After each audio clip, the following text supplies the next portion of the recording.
called games that had players born in 1916 and 1996. Yeah, isn't that amazing? I mean, he and we'll certainly talk a lot about him over the course of the morning, because he, in my opinion, Vin Scully's the best to ever do it. I mean, and I'm not some, regardless of sport. Yeah, I'll tell you something. When a couple of years ago, it would have been probably 5 years, because he retired in 2016? I was going to say, I was thinking about that on the way in. I thought it was about 5 years ago. So this probably would have been 10 years ago. I was driving at night on a road trip, and, okay, what is there to listen to? I'm going to be in the car for 5 hours, that kind of thing. And so I put on a Dodger game. And I don't know that I had ever actually just sat and listened to a Dodger game. I had heard Vin Scully doing national games because, of course, he became, the radio voice for CBS Radio or, Major League Baseball games like the World Series. So I'd heard him do all of those things. But in terms of just within his craft for the team in which he worked, just an average run-of-the-mill game, I listened to a Dodger game. And, Kevin, it was unbelievable. Literally, it was like sitting down and having your uncle read you a book at bedtime. And I'm like, this is what this guy's done 100+ nights a year for 65 years. But, I mean, he and part of it is, he'd have the media guide in front of him or whatever, and he would just tell you about, you would come up to bat and he'd say, Bowen grew up in Indianapolis, where he played golf at Cathedral High School. Low and away, ball one. And then he'd go on and on and on. And like by the time, every single player that came up, you're like, oh my gosh, this guy knows everything about this guy's life story. And that's how he did games. It was unbelievable. But I think more than that, he was just, I didn't know Vin Scully, obviously, but the great testament to a broadcaster, I felt like I did.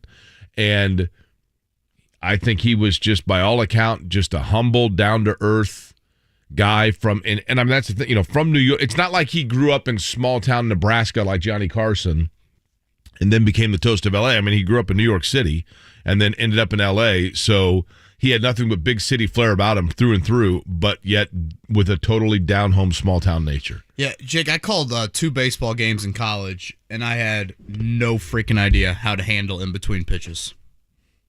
Like, there's so much downtime. Oh, yeah. So much downtime. And for him to, like you said, an uncle reading you a book before bed or something along those lines, for him to have that side of it, but then also provide the nuts and the bolts of what you want out of a baseball-centric broadcast as well, and to not have the redundancy. When you're calling one team for a 162-game season, you're probably going to have a lot of the similar stories for Joey Votto over the course of, X amount of years and things like that. And for him to continue to provide such unique stories and do that for as long as he did, 67 years behind the mic for the Dodgers as their play-by-play voice.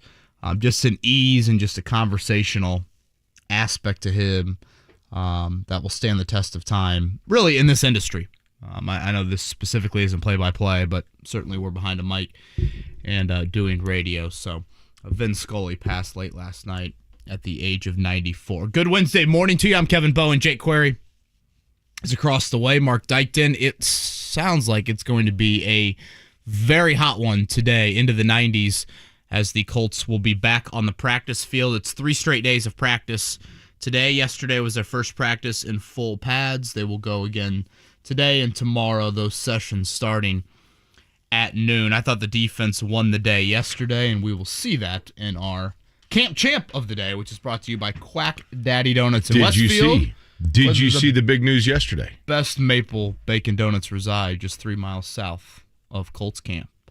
That's quackdaddydonuts.com, by the way. You guys slept on this. This was the big news yesterday. I know that the defense looking good was big news. Okay. Odell Beckham is sure fine. The big news of the day was the tweet yesterday from Quack Daddy Donuts. Mark, you saw this surely, right? I think I saw something and I scrolled past because I assumed they were just pandering to you. Excuse me? Yeah. They knew you were getting. They knew you were getting. I don't see it now. I think they deleted it. Excuse me? I don't see it. I'm looking at the site right now. I don't see it. At their Twitter account? Mm-hmm. I no, that has to be wrong. Tweets and replies. I don't see anything. Hey, we're just gonna tag Jake in this, put it up for an hour, and then I screen grabbed it. Thank you. Quickly move on. If you applied for our marketing director position, we would like to thank you for your time, but have found our man with Jake Query. See, that's from Quack Daddy Donuts at QDD Westfield. See, they know what's up. The slogans, they loved it. Somebody actually then said, well, is it a big bill? And I said, no, thank you for asking. Ducks have big bills, but yours won't be that because the prices are right at Quack Daddy Donuts. I don't know if I guess Nick Cross won it the first day, but today it will be a defensive player that takes that home. Stephen Holder, 8 o'clock. Dan Lust, sports attorney, going to join us at 8:30. Is this day 2, I guess, of the 3-day possible NFL appeal on Deshaun Watson's length of... Are they not going to appeal it? Well, I think we still got a couple days to go. I thought it was 3 business days. That news broke on Monday. I'd assumed yesterday would have been the first full day, so we'll chat with him about that. And then, Jake, you got Brian Evans on the show? Brian Evans is going to be on at 9 o'clock. IU basketball fans, a chance to do something upcoming to immerse yourself in candy striped lore. So we'll talk to Evans about that at 9 o'clock. We're going to have Chuck Pagano on the show tomorrow at 9 o'clock. The Chuck Strong Gala, as we talked about a little bit on yesterday's show, the 10th annual one is tomorrow night. It's raised over $10 million for cancer research through the IU Simon Cancer Center. Unbelievable what Jim Irsay continues to do. So we will have the former Colts head coach on tomorrow. I'd like to talk to him almost entirely and exclusively about Laramie, Wyoming. Is that okay? Yeah, you guys could probably bond over that. I'm surprised you didn't get together to watch the play-in game this year. That's right. I wonder how big a Cowboy fan he is now. Go Pokes. I'll never forget having the Wyoming play-by-play voice on. Speaking of Vin Scully, I forget his name. It was kind of a wild name. And he acted like watching Indiana go through their shoot-around like he had just watched the, 73 UCLA Bruins. Yeah, I mean... Oh, my gosh, Trace Jackson-Davis was dunking and flying and breaking the rim, and, oh, man, I don't know how we're ever going to compete, and this and that. And, sure enough, he ended up being right because Wyoming looked deer in headlights in that game. Do you remember at the end when we had that fella on, and he was a nice guy, the Wyoming play-by-play guy. Nice guy. Happy to be there, I think, would be the well, word. Reese Monaco. Monaco, that's what I'm thinking of. Do you remember at the end of we asked him at like 9:51, we're like, so just, quick synopsis, what kind of style of play is Wyoming going to show Indiana? And at 10, Mark, do you remember you dropped his mic? Like you just cut him off. Yeah, it was a long response. We didn't even get to say goodbye. He was about to describe how Trey Galloway was the next Steve Alford, and that's when I think we just kind of had to. He was going on and on. He was loving life, man. He was loving life. So yes, Chuck Pagano, the pride of Wyoming. He will be joining us tomorrow at 9. By the way, I would like to thank Sam Fritz. Sam, who very capably filled in. Matter of fact, I don't know if you know this or not, Kevin, but Mark, I'd like to thank you for filling in for Sam today. Oh, you're welcome. Wow. No problem. Jeez. After your 2.5 month sabbatical, right? 3 days. Turns into 2.5 months. So, I will rip off the wall and find another mouse to plug in. I noticed you haven't put the paneling back on here. They took the screwdriver away. I was like, here you go. They took it away. Okay. I found your tweet, by the way. It's still there. I was on the wrong Quack Daddy Donuts site. There's only one Quack Daddy Donut. No, there's 2 of them. There's Quack Daddy Donut and there's QDD Westfield. Okay. Well, QDD Westfield was the one. I honestly need to stop there. I got my nephew's birthday this weekend. I think I'm going to stop there and get a dozen donuts for him. Not for him, but for everybody in the house. Okay. You know the thing about Quack Daddy Donuts, they're so good, people flock to get there. Ay. This is way too early for this. Where's what? the buzzer? He's worn me out already. I don't want to. I mean, what? That deserves a ding, right? It deserves But a whole at bunch any of rate, something else. In my opinion, that sucks. I don't think so at all. That was actually pretty good. Now I can't even remember at all what I was going to say, what we were talking about. I wish you forgot the last sentence you said. We're going to It's the play story of my life. a snippet of the Chris Ballard interview coming up a little bit later in the 7 o'clock hour, Jake. And I think there is I think you could make a comparison that the statement he made to us on Monday could have been Odell Beckham centric. Easily could have been Odell Beckham related. I've always thought this about Beckham. I just kind of crossed him off the list because I just assumed he'd go back to the Rams. He had a good, He was MVP of the Super Bowl in the first half. that's probably true, yeah. But then again, there have been other stops along the way where was he a difference maker? Like, I think it's probably how much he's invested, right? Or how much he's dialed in. And how much did the Rams locker room keep him in line?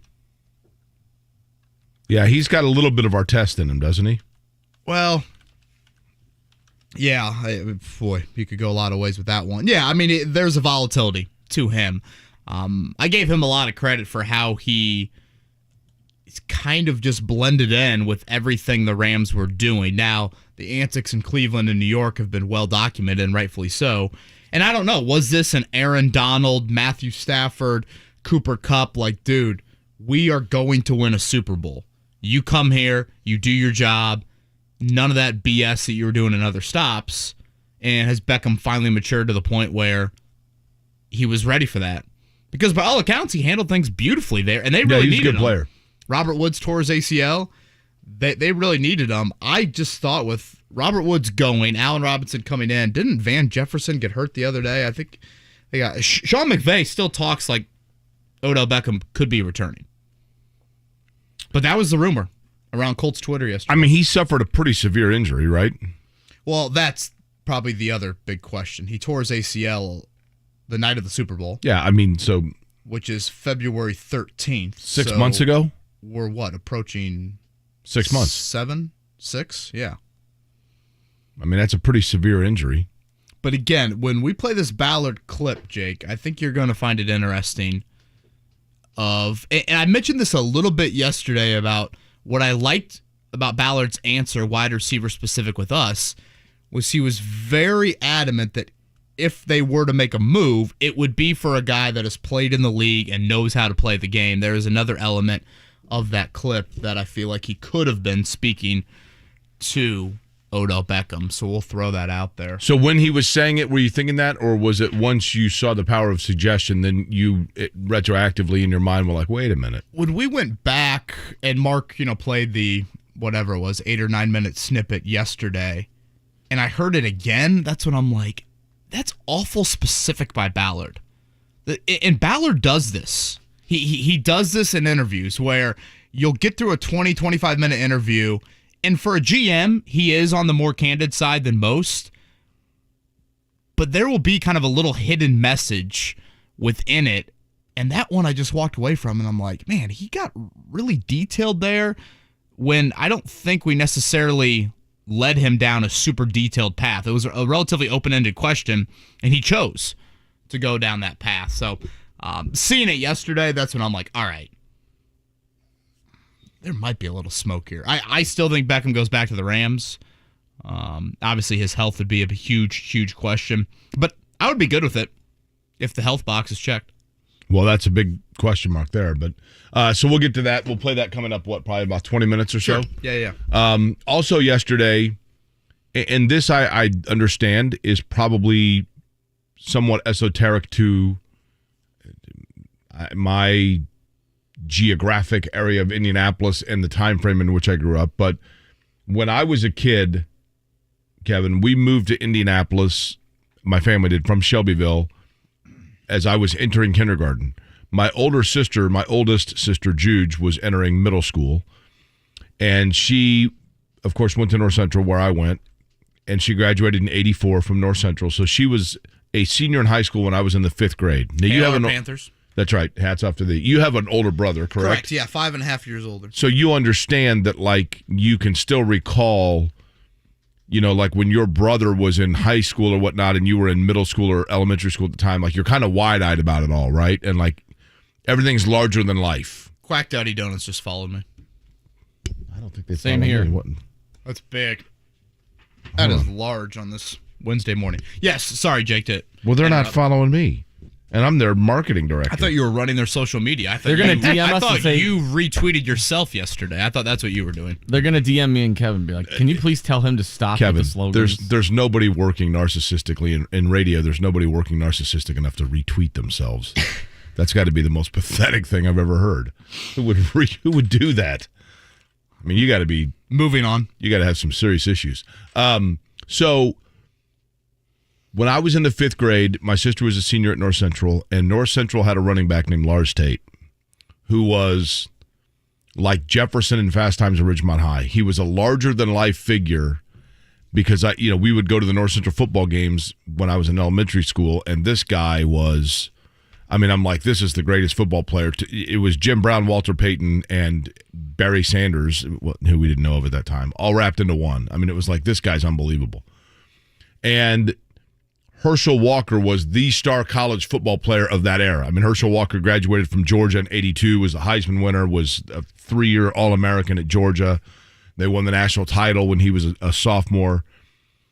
And Lars Tate, in an era when most football players from this area went to Indiana or Purdue, occasionally Notre Dame, obviously Stacey Turan went to Notre Dame, but I mean, for the most part, it was fairly, this was not a hotbed necessarily.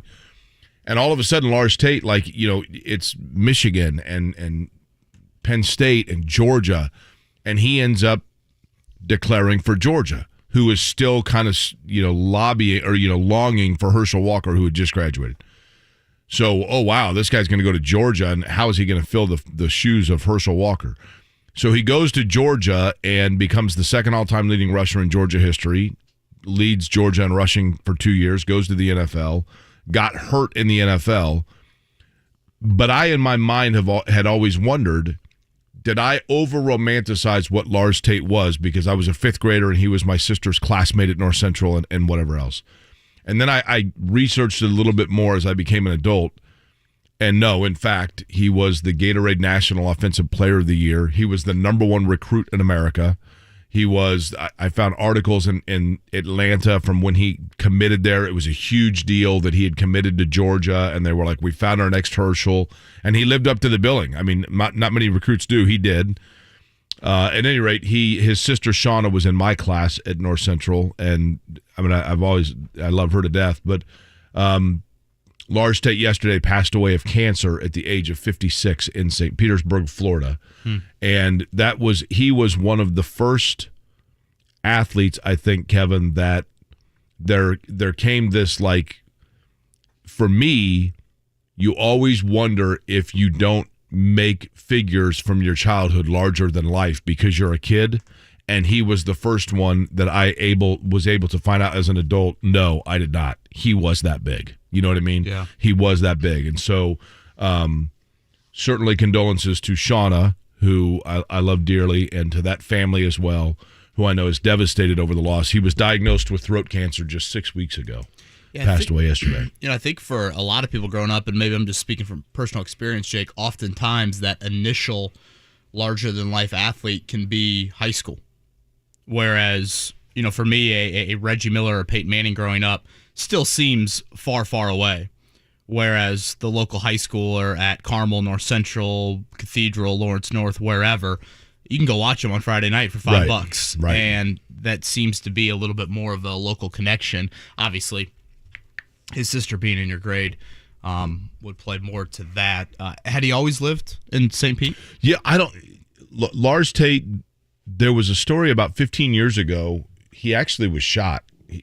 I think he lived in the Atlanta area, and then he had played for the Bucks, the Tampa Bay Bucks. So I don't know if that's how he ended up in St. Pete, but I don't think he ever lived in Indianapolis again. He was kind of my white whale in the fact that for years I had tried to get him on different radio shows that I'd done, and he was kind of hard to track down. about 15 or so years ago, he was in Indianapolis visiting, I think, family, and he was driving downtown, and as the story went, he was at a stoplight and heard a woman screaming for help in broad daylight, and on Capitol, I believe, and got out of his car to find out what was going on, and a woman came running out of a house that was the victim of a domestic violent attack.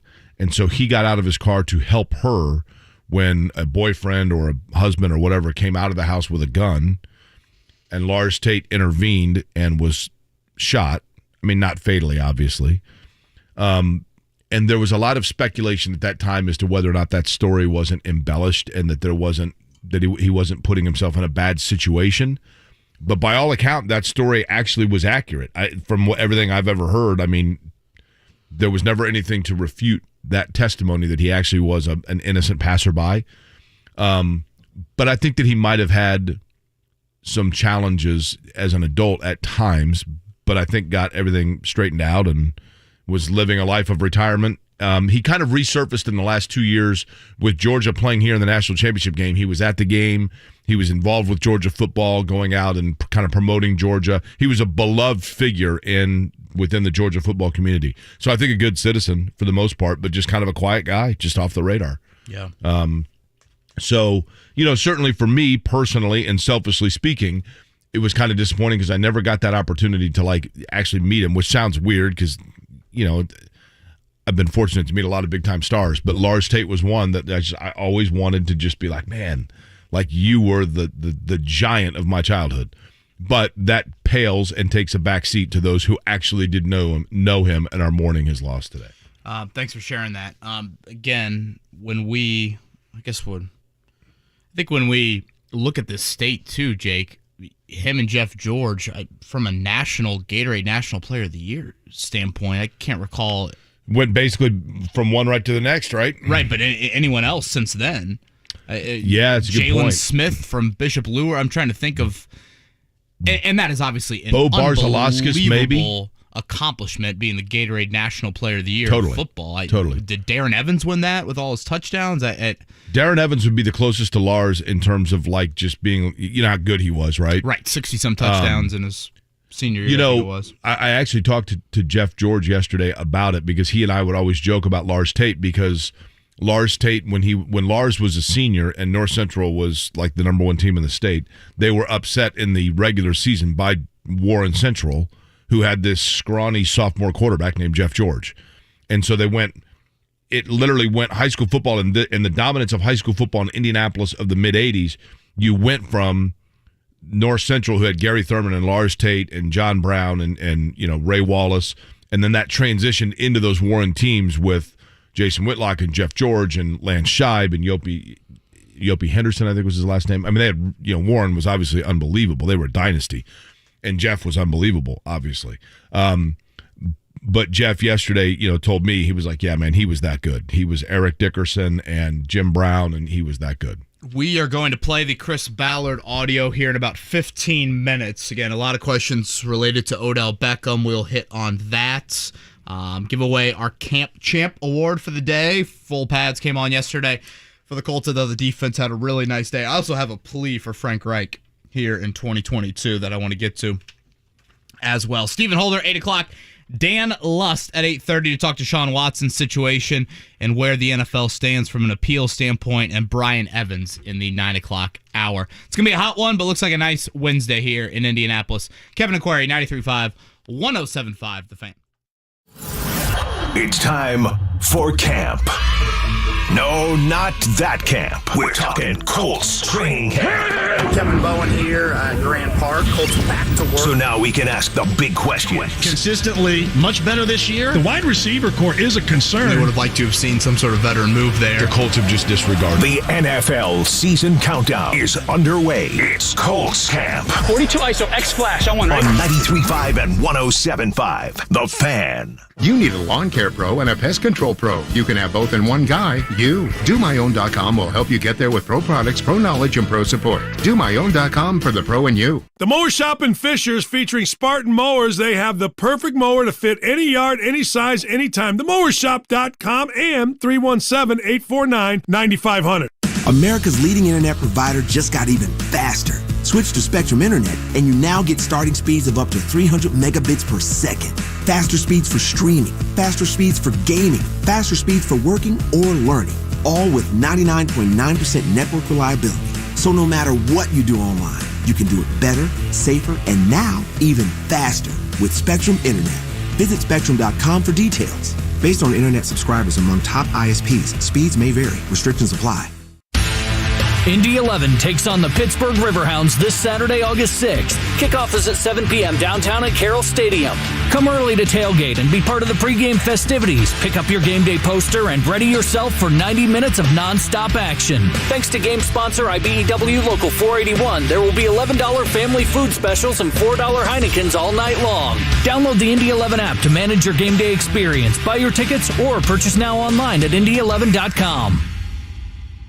If you're living with chronic joint pain in your knees, hips, lower back, and shoulders, I've got exciting news for you. Emmett Smith, all-time rushing leader and Hall of Famer. Now you can get relief from pain without harmful medications and surgery. Call my guys at QC Kinetics. QC Kinetics specializes in biologic therapies that can repair and restore damaged tissue. I'm talking about natural pain treatments now available, not just for pro athletes, but to people like you. At QC Kinetics, we're seeing patients every day who suffer from chronic joint pain but who desperately wanted to avoid surgery. We're treating joint pain with biologic therapies, regenerative solutions with long-lasting results. Listen, it's all about getting your life back. Playing touch football with kids, walking upstairs pain-free, getting back on a job, and patients at QC Kinetics are raving about the results. QC Kinetics. Call to learn more about restorative treatments that can get you back in the game. Call QC Kinetics, 463-235-7160. That's 463-235-7160. QC Kinetics, 235-7160. The Morning Checkdown. Omaha! Brought to you by QC Kinetics. Relieving your joint pain at QCkinetics.com. On 93.5 and 107.5 The Fan. Jake, third place in the NL Central right now, the Cincinnati Reds. Really? No big deal. 4 straight for them. Graham Ashcroft was outstanding last night. Nearly had a complete game. They beat the Marlins 2-1. Cardinals shut out the Cubs. Adam Wainwright, I swear he's been pitching since Vin Scully called his first game. Wainwright and Yadier Molina still are getting it done. Yeah, still getting it done. Sorry, Mark. That's okay. Yeah, that was very confusing by the Cubs. I mean, not that they lost, but that they didn't trade Wilson Contreras or Ian Happ. By the way, can I interject? Was that Robertson and Efros, and I think they traded one other reliever, but it was a lesser-known guy. But yeah, they stood pat, basically. See, the Reds sold a lot. Yeah, they got rid of Drury, who I really like. A lot of young pieces. One of the building back, blocks though. I thought Right, they had. but again, the Cubs didn't. I'm like, you're it was very 20 confusing. games under 500. Okay, let me interject real quick to say this. Nothing drives me more crazy than people that overhype living in the now. And maybe I overhype living in the past. But Tim Kirchin yesterday, the Juan Soto and former Indianapolis Indian Josh Bell trade that sent those two to the Padres. And Tim Kirchin said it's possibly the biggest trade in baseball history. What? Okay, I mean, in terms of like the production of the players involved, I guess maybe he's far more qualified than I to make that decision. But the Padres are 14 out of first.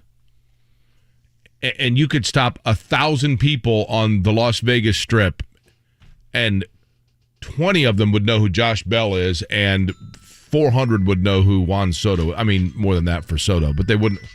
What are we doing here? Sorry, what's going on? Going. I think that was Kirchin calling to say that the biggest trade in baseball history. I will defer to Tim Kirchin on that one. I'm not going to pretend to know the magnitude of the prospects traded and Juan Soto being 23 I'm just years saying, old and in terms of, Silver Sluggers I mean, and all that. there was an era where, my point being this, regardless of how good the players are, we are living in an era where to 90% of the American public, a trade like that, people go, oh, okay. 40 years ago, any trade like that would have been, I mean, Tom Seaver being traded for 5 prospects to the Cincinnati Reds was seismic. Popularity of baseball these days. That's what I mean. But I'm just like, the biggest trade in the history of baseball, really? I mean, I remember when Mark Teixeira was the greatest free agent signing in the history of Major League Baseball. One was like, Is Juan Soto and Fernando Tatis Jr. going to be the greatest duo in MLB history? I'm like, pump the brakes. They haven't even played a game together. I don't know. Let's DiMaggio and Gehrig, Settle just down. a hunch. Indianapolis Indians won on a walk-off. Diego Castillo with that in the 10th inning. That was the biggest win in International League history, by the way. That was a big one. What if I put down $1 for the Reds to win the division? What am I getting back? Is that mathematically They're probably possible? going to refund your at this bet and point? say, sir, come on now. I would say a couple thousand. I would hope. For $1? Yeah. Well, hold on. I'm looking here. Not about 1,000. I mean, they're 16 back with less than 2 months to go. Well, the Padres are 14 back and just had the biggest trade in baseball history. Are the Padres? I don't know. Well, I guess they wouldn't be. Are they close on the wild card? I think the Padres are probably in. They probably have a wild card. $1, you win $2,500. Boom. For the Reds? Boom, boom, boom. They just got rid of Drury. They got rid of Tyler Malley? Yeah. Luis Castillo, obviously, earlier in the week. The Miami Dolphins lost a first-round pick yesterday. Stephen Ross, their owner, Michigan grad, he tried to get Tom Brady twice. He tried to get Sean Payton. He tampered. They basically couldn't prove the tanking, the Brian Flores allegations. It sounded like there was some fishy stuff going on. I don't think they could officially kind of prove that. Basically, Brian Flores didn't tank, so that probably played into it. But the tampering with Tom Brady and Sean Payton has led the Dolphins to lose a first-rounder this year. They still have another one and a third-rounder in 2024. Stephen Ross fined $1.5 million. It's kind of Colts-related because the Dolphins, they had 2 first-round picks, and if Tua doesn't work out this year, you would think they'd be in the quarterback market for next year's draft. Houston, Seattle, Detroit, and Philly all have multiple first-round picks, and several of those teams I would put on the quarterback-interested market. Tua's fascinating to me in terms of this. Remember when he was in college, it was like nobody throws a more accurate football, except for that he's throwing to receivers that are always open, right? He's got a lot of talent around him. It's kind of put up or shut up time, I think, for Tua this year. And obviously the addition of Mike McDaniels, their head coach, plays into that.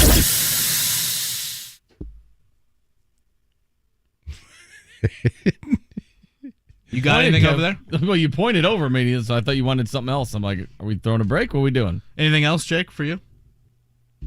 Well, the biggest trade in baseball history happened yesterday. My head's still spinning. The Colts will have a practice today at noon. That is their second one of the week. They'll have another one on Thursday. No practices Friday and Saturday. Following practice yesterday, the first full padded one, Matt Ryan on things ramping up yesterday. All right.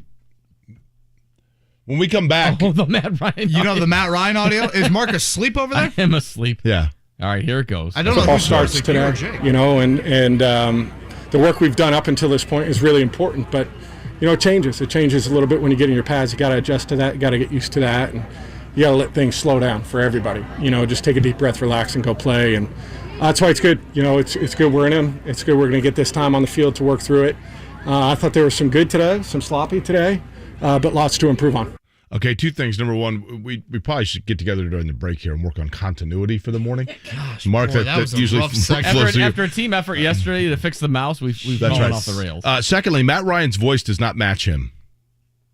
That's what I take from that audio. Don't you? Really? Am I wrong there? I've met a few people at Colts camp that are like, wow, I didn't know you were this tall. I'm like, wow, do I sound 5'8"? Is Matt Ryan in the boat? Does he sound shorter than he is? He play that one more time, just a little bit of it, Mark. Football starts today, and the work we've done up until this point is really important, but I mean, he's a native. I know he played at Boston College. Where did he grow up? Because he sounds a little bit Southern there. I know he's been in Atlanta forever. Atlanta drawl that he has Exton, earned. Pennsylvania. He's from Pennsylvania? Yeah. I think he sounds pretty close to what he looks like. 6'4", lanky.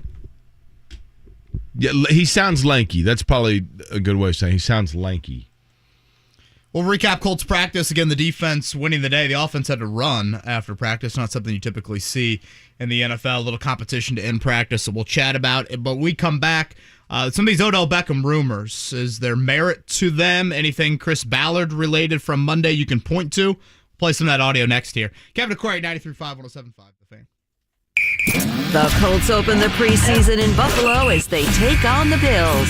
Coverage next Saturday at 1 on 93.5 and 107.5 The Fan. Hi guys, it's Andrew. Are you struggling with erectile dysfunction and sick of the pills? Well, today, Wednesday, August 3rd, we're running an unprecedented one-day special you won't want to miss out on. Pine Grove Medical Clinic uses the most powerful form of wave therapy. This is a technology clinically shown to repair blood vessels and improve blood flow. We can now get rid of your erectile dysfunction without any pills. If you're ready to transform your love life, grab your phone. Today is your day. Call us now and you'll qualify for the assessment and ultrasound totally free. Also, a gift that can produce powerful results in the bedroom in minutes. You're going to love that, guys. And today only, we're offering 5 tune-up treatments to our patients free. This is our most lucrative offer ever, worth $1,000. But call today, Wednesday, and qualify totally free. 317-552-1111. That's 317-552-1111. Guys, put a stop to your erectile dysfunction and get your love life back. Call Pine Grove Medical Clinic now to qualify. This offer ends today. 317-552-1111. Hi, I'm Ryan Kelly with thehomeloanexpert.com. The year started off with super high rates, but for the last 6 weeks, mortgage interest rates have dropped. A lot of banks and lenders are still charging those high rates, but at thehomeloanexpert.com, our rates are over a quarter point lower than the national average. With lower rates and a 10-day closing guarantee, we can have you in the home of your dreams by the end of the month. Ready to get pre-approved? Visit thehomeloanexpert.com. The Home Loan Expert LLC, NMLS number 1326241. What's happening with The Fan? Join JMB and 93.5 and 107.5 The Fan this Thursday at Twin Peaks for JMB's live broadcast. We'll be passing out swag and talking all things football as we head into training camp. And who doesn't like ice-cold beer and great food? So come on out and see us, talk about the Colts, raise a mug, and join in all the fun from 93.5 and 107.5 The Fan. For more info, click on 1075thefan.com. Hey, Indiana, start the second half of the baseball season the right way by turning K's into cash and big hits into big wins on FanDuel Sportsbook. Right now, new customers get $150 in free bets guaranteed when you place your first $5 bet. All you have to do is sign up with promo code MARK to get in on the action. FanDuel lets you bet the money line, home run props, strikeout totals, and so much more. Plus, you can combine your bets for an even bigger payday with a same-game parlay. If you haven't tried FanDuel, now is the perfect time to give it a shot. All you have to do is sign up with promo code MARK and turn a $5 bet into $150 in free bets, win or lose. Again, Dinger Tuesday was yesterday. It's one of my favorite promotions they run on FanDuel during the baseball season. You can always check it out, opt in, and you can get $5 for every home run hit. The second half of the baseball season is underway right now, especially with the MLB trade deadline in the back. You can see who all the new players are on their new teams and go from there. So again, download the FanDuel Sportsbook app today, sign up with promo code MARK, and turn your first $5 bet into $150 in free bets, win or lose, exclusively on the FanDuel Sportsbook app. Must be 21 and over in Indiana. First online real money wager. Only $10 first deposit required. Bonus issued is now withdrawable free bets. They expire 14 days after receipt. See full terms at FanDuel.com/sportsbook. Gambling problem? Call 1-800-9-WITH-IT. Hubler has it. Savings. Hubler has it. Choices. Hubler really does have it all. All of our pre-owned vehicles are Hubler Q certified, which include a 128-point vehicle inspection, a free Carfax vehicle history report, and 2 warranties. A 2-year, 100,000-mile powertrain warranty, and a 30-day, 1,000-mile comprehensive warranty. Visit any of our 13 locations today, or click drivehubler.com. Hubler has it all. Cards issued by Celtic Bank, member FDIC. Are you the decision maker in your company? Consider this. For the first time in decades, there's a better option for a corporate card and spend management platform. Meet Ramp, the only corporate card and spend management system designed to help you spend less money so you can make more. Most corporate credit cards offer points as incentives, but those points amount to less than their worth in real cash value. Ramp's credit cards offer you cash back, real money in your pocket. Plus, you control who spends what with each vendor. And Ramp's software collects and verifies receipts automatically, which means you'll stop wasteful spending and close your books in hours instead of days. Businesses that use Ramp add up to 3.3% to their bottom line the first year. If you're a decision maker, adding Ramp could be one of the best decisions you've ever made. And now get $250 when you join Ramp for free. Just go to ramp.com/sports. Ramp.com/sports. RAMP.com/sports. At Diamonds Direct, you know what we do. But let's be honest, there are a lot of places you can buy diamonds and fine jewelry. But it's not just our products and prices that set us apart, it's our passion. At the very core of Diamonds Direct is an overwhelming desire to make this moment in your life truly magical. It's that father with the tears in his eyes picking out diamond earrings for his daughter's sweet 16. It's that pure delight when the young couple finds the perfect ring to start their journey. And it's the feeling of pride the older gentleman feels when he chooses that anniversary band that celebrates a lifetime of love. At Diamonds Direct, it's not about a transaction, it's about a relationship. It's not about making a sale, it's about creating a memory. It's not about the ring, it's about his pride and her joy. This is our purpose, our cause, our mission, our very essence, to help you create your special moment, to be a part of the happiest time in your life. We are humbled and blessed, honored and privileged to have the opportunity. Diamonds Direct, your love, our passion.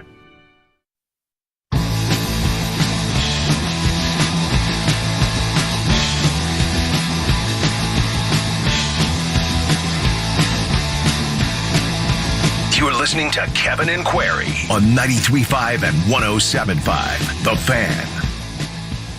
Take a look back on the career of Vin Scully coming up in just a bit. But, Kevin, seems like in the last, 24 hours, really, and this is how things work in the NFL news cycle, where something all of a sudden kind of comes through the rotation. You're like, whoa, and then it kind of grows legs, and you're like, this doesn't seem to be going away. And I want your gut on this in terms of what you think of the repeated links of speculation between Odell Beckham and the Colts. Odell Beckham has kind of brought some of this, I don't know if upon himself is the right way to put it, but he had a tweet back in March when the Colts traded for Matt Ryan, saying something effective like, man, I think it's really going to elevate them and they could do something special over there. And at that point, Odell Beckham's a pending free agent, again, coming off the torn ACL from the Super Bowl, but a lot of people were like, whoa.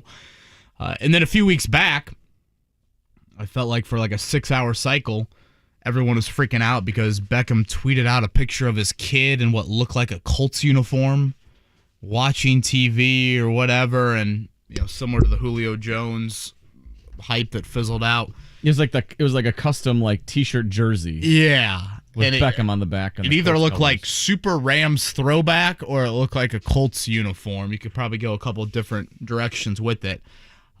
I've just always been under the assumption that he would return to L.A. I think it's pretty clear Odell Beckham is more of a big market guy than Indianapolis. He obviously had great success with the Rams last year. I thought was really important for them in their Super Bowl run, and unfortunately tore his ACL in that game. And that's a huge question that we can get into, health-related. But we're going to play this Chris Ballard clip from Monday, Jake.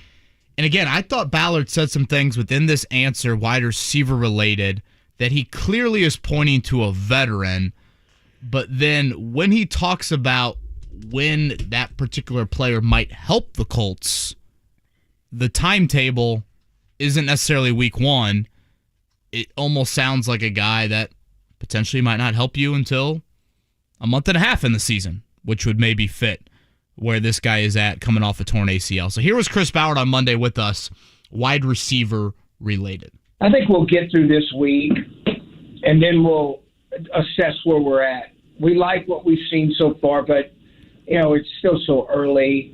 We got to let this thing play out a little bit. And the veteran players, we would add, they've been playing a long time and they know how to play the game. And so I don't see it as much as a transition. And sometimes you got to look for maybe the help that you're really going to need is week 5, 6, 7, and 8. It's a long season. So I don't ever always look at it this way. You make anything of that, Jake? They've been playing a long time. They know how to play the game. Sometimes you have to look at maybe the help is week 5, 6, 7, or 8. You could take it one of two ways. You could say that means that he is saying there's a player out there that won't necessarily be available until weeks 5, 6, 7, 8.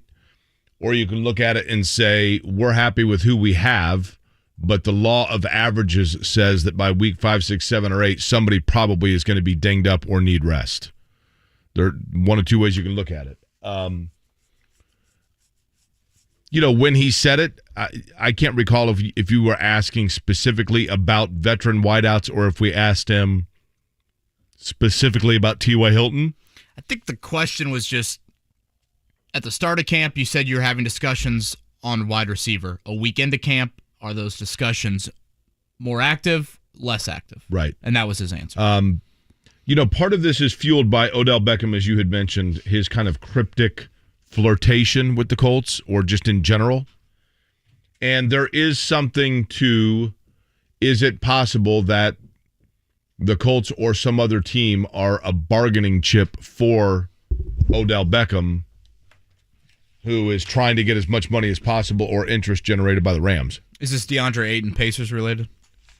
In a way? Yeah, I mean, that's always out there, right? And then the other thing about Odell Beckham or any player, is it possible that he's Andre Johnson again? And does that get? I know that Andre Johnson was not a Chris Ballard signing, but for Jim Irsay, does Andre Johnson play into his mind? Because that was, if you recall, I remember where I was when the Colts tweeted out that they'd signed Andre Johnson and Frank Gore, and people are like, "Let's go! They are all in. They are going for it right now." And Andre Johnson was off a cliff. Yeah, obviously Odell coming off the ACL would concern you. Now, I don't think he's reached 30 years old yet, so I don't know if this is, Andre Johnson, T.Y. Hilton, Julio Jones age, a little bit younger than that. Certainly you would have some locker room questions. T.Y., his addition would probably make me sleep easier. I think an Odell acquisition would offer the chance for more potential. Odell Beckham turns 30 in November. So about to turn 30. Odell Beckham, to me, really showed me something last year. Agreed. And I don't listen. A scout I am not. A cynic I am.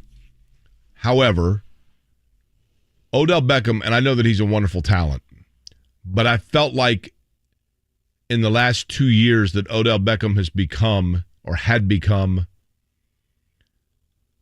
I'm trying to think of an example here. Vince Carter's a bad comparison, but there are, because I think he was a decent player, but there are certain players that Sean Williams with the Pacers, like guys that you get wowed by the fact that they have an unbelievable athleticism for an amazing dunk per game. But then you're like, but gosh, I guess I forgot about the fact they went 0 for 7 from three-point range and 1 for 4 in the mid-range. But they had an amazing dunk. Odell Beckham to me kind of became a guy that was, because of the one-handed grabs and the circus catches, you fell in love with that in the pre-game and then didn't look at whether or not he was executing snap in and snap out over the course of a game. And that was the reputation that I was starting to bank on about him until last year, in particular during the playoffs. And I thought to myself, no, this guy's actually, whether it's maturation or realizing now that because some of the physical skills maybe have gone away a little bit where he's got to be more precise in his routes and his discipline, I thought he looked like a guy that had turned the maturation corner a year ago. And again, how much of that is a presence of Aaron Donald, Matthew Stafford, Cooper Kupp? It might be crazy to throw Jalen Ramsey into that mix, Von Miller, Sean McVay, a bunch of guys saying, Odell, you're coming here, and none of those antics that we saw, kicking didn't he kick the kicking net or throw the kicking net down on the sideline one game? Proposed to a cheerleader. Yeah, none of that, man. You're going to come here, and you're not going to be the number one wideout. Your role's going to be very fluid, but you're going to have a great opportunity to win a Super Bowl.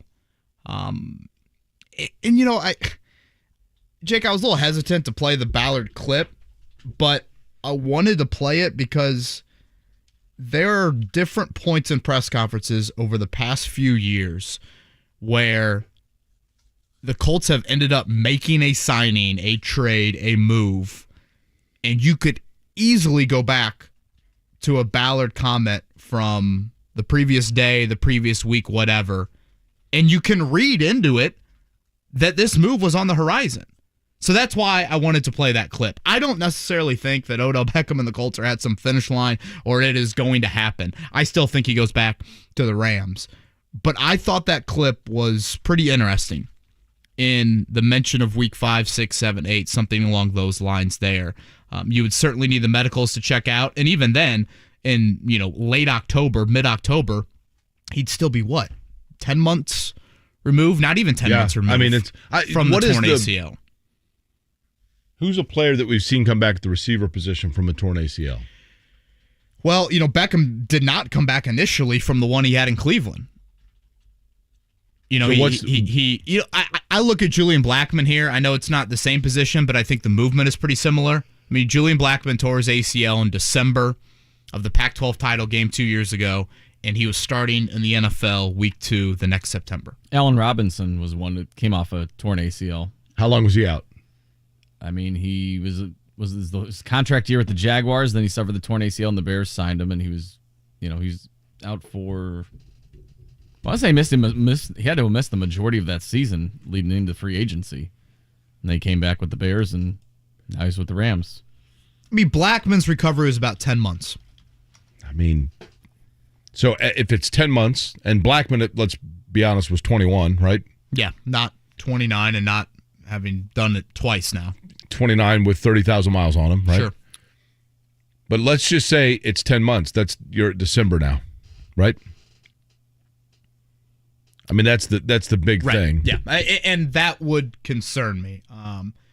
There is part of me, Jake, that how many times do we see the Colts rumored with a name like this, and the immediate thing is, he's not a locker room fit here in Indy. He doesn't fit the culture. Are you trying to win a Community Tuesday or are you trying to win a Super Bowl? Listen, culture to me is something typically that teams tout a lot when they suck on the field, right? Well, we got great culture. Okay, you know who I never heard talk about worrying about culture? The Rams. You know why? Because they were winning. Oftentimes, great culture comes when you're winning. Which chicken and egg here, I guess. But which happens? Great culture makes you a winner, or winning makes great culture? Right? I mean, what did Reggie Miller say? Sometimes you need a little crazy on your team. Yeah, and I don't think the Colts have had enough crazy. Yeah, lately. I mean, there's probably some truth to that, right? Did you see the big name free agent wideout, former Colt who signed yesterday? Big name? Well, I mean, Andrew Luck loved him. Oh, Griff Whalen? Where is the Griffer? Chester from Grambling. That's how Andrew Luck would refer to Chester Rogers. Signed to the Texans. So Chester Rogers has now played for 3 teams in the AFC South. Chester Rogers' parents used to park right next to where I'd park for the games. Real nice people. Did you have a cold one with them before entering the I walked building? in the stadium with them on more than one occasion. And because, then it became like, holy cow, like you guys, this must be our own little secret spot. Ha, whatever. Real nice people. I always thought Chester was a little better than people gave him credit for. Yeah, I would agree with that. He was serviceable, right? Plus his name's Chester, which is fun, right? Griff Whalen last played in 2019 for the Calgary Stampeders. I think that's where Reese Horn recently played. I went, the Stampeders. I went to a Calgary Stampeders Hamilton Tiger Cats game in Hamilton, and I was going to go as a Stampeders fan just to be, the outlier. And were you nervous for your safety? Tiger Cats. No, the Tiger Cats just won me over. I'm all in. I mean, I became all in. I got the hat. I got the socks. All in. Whose apparel don't you own? Huh? Whose apparel don't you own? Well, I have a new hat coming. I've got in a St. Peter's Peacock shirt. I've got a Calgary Flames sweater. I never saw the Calgary sweater. Did that ever make it out during the playoffs? Yes, it did. No, it did not. Yeah, I don't remember ever seeing it. I wore it in here. Were we both off that day? Well, I don't know. You're off all the time. Oh, yeah. We know that much, right? You name a team, and I'll let you know if I have. Just name a team off the top of your head. Edmonton Oilers. You got to wear Wyoming tomorrow for Chuck Pagano. Okay, I'll wear Wyoming tomorrow. Edmonton Oilers what day? Oh, I just thought you said to ask if you had it. Edmonton Oilers. Well, any day of the week. Dealer's choice. You go. Pick. Okay. A buddy of mine texted me and said that Sean Williams is brothers with Myles Garrett. You're talking Sean S-H-A and has an E on the end, right? S-H-A-W-N-E. Correct. This Pacer Sean Williams is the, I remember this dude, the dude who could block shots from Boston College. Do you remember him? First-round pick, a little over a decade ago. Don't remember that guy. The other Sean Williams. I'm talking about the Sean Williams from Memphis that the Pacers took a flyer on. It never really worked out. Like late teen draft pick, maybe? Yep. Somewhere around then. Stephen Holder, he's going to join us next. He was with Jim Irsay, it looked like, last night. So we'll talk with Stephen Holder about that here in the 8 o'clock hour. Put on your helmet. It's about to get real. Greg Cosell. What does the tape show on why Ryan is an upgrade over Wentz? Ryan is a more consistent player. He's always been at his best when he's had a run game as well, and clearly that's the starting point of the Colts offense. Ryan makes nuanced, detailed plays on a more consistent basis, and those are the kinds of plays that often can be the difference in games. Ted Dockage, weekdays noon to 3 on 93.5 and 107.5. The Fan. You need a lawn care pro and a pest control pro. You can have both in one guy. You. DoMyOwn.com will help you get there with pro products, pro knowledge, and pro support. DoMyOwn.com for the pro in you.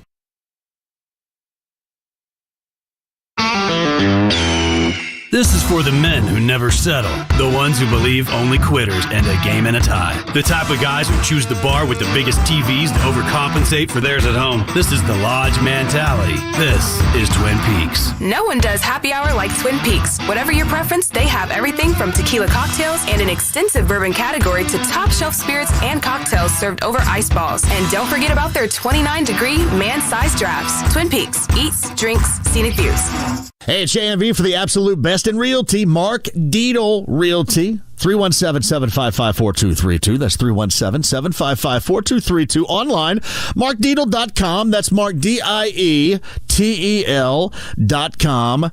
Today. So, how about Adam and Karen in Indianapolis? Their growing family needed more space. They needed a bigger place, but had to sell their old home for top dollar to afford it. Mark Dietl was the right guy for the job. Mark got them multiple offers in days and sold for $17,000 over the asking price. That's what you're looking for, and that's what you get with Mark Dietl. Mark Dietl has a guarantee for you. Multiple offers on your home in 3 days, or he is going to list it for free. That's Mark Dietl Realty, 317-755-4232, 317-755-4232. MarkDietl.com. That's MarkDietel.com today. At Cordell & Cordell, we focus on representing men in domestic relations cases. Attorney CPA Joe Cordell. We recognize that our clients are going through perhaps the toughest time they will ever go through. We understand that everything that's important to them is on the table. Their assets, the role in their children's lives, that's an immense responsibility that our clients entrust us with, and we take that very seriously. We've been trained to do that. We've helped thousands of clients before, and it's our hope that you'll choose to entrust us with what's most important to you. The attorneys at Cordell & Cordell work to help men maximize their role in their children's lives, which includes protecting men's financial means to do so. Contact the domestic litigation firm of Cordell & Cordell to schedule an appointment with one of our firm's Indianapolis area attorneys, a partner men can count on. 317-322-0122. Online at CordellCordell.com. That's CordellCordell.com. Cordell & Cordell, 101 West Ohio Street, Suite 1100, Indianapolis, Indiana, 46204. Hey, it's Jake Query. Have you checked out the Colts' schedule for the season in terms of their home games? Some big-time matchups, and you want to be there. So why not get your game tickets from BullseyeEventGroup.com? That's right. If you need Colts game tickets, BullseyeEventGroup.com has you covered. Or beforehand, as a matter of fact, I was just talking yesterday to my buddy Quinn, who moved here from Montana. He goes, yeah, the first thing I heard when I moved here is if you're going to go to a Colts game, you got to go to the Bullseye Event Group tailgate. I said, that's exactly right. Colts VIP tailgate experience available, BullseyeEventGroup.com. Why not combo it up? Tickets to the game, tickets to the Colts VIP tailgate. You can buy them both, the VIP tailgate and Colts game ticket at BullseyeEventGroup.com. The best in entertainment for the game to get you set, and, of course, the best tickets available for you to watch the Colts play. BullseyeEventGroup.com. QC Kinetics patient Robert Patterson, a veteran and business owner, struggled at work and in the gym with chronic agonizing shoulder pain. Those injuries just continue to nag, and if you don't treat them, they just get worse. And I just kind of abused my body for a long time, and it finally had said enough is enough. That's okay, because QC Kinetics tells your pain, hey, enough is enough. Their regenerative treatments bring you relief by helping restore and repair damaged tissue with no drugs, no downtime, and best of all, no surgery. I was able to exceed the goals that I had previously attained in the gym. It was absolutely worth its weight in gold, so I could continue to live life without limitation. Ready to get lasting relief from your joint pain? Call QC Kinetics to learn more about how natural biologic treatments can get you lasting results. Call now. It's a free consultation. 463-235-7160. In Eagle Creek and Greenwood. 463-235-7160. 93.5 and 107.5. The Fan. WIBC HD2, W298BB, WIBC HD3, W228CX, Indianapolis. Join Jimmy today. He is at Colts camp getting ready to give you live updates as, well, practice is during our showtime. Join Jimmy today, noon to 3.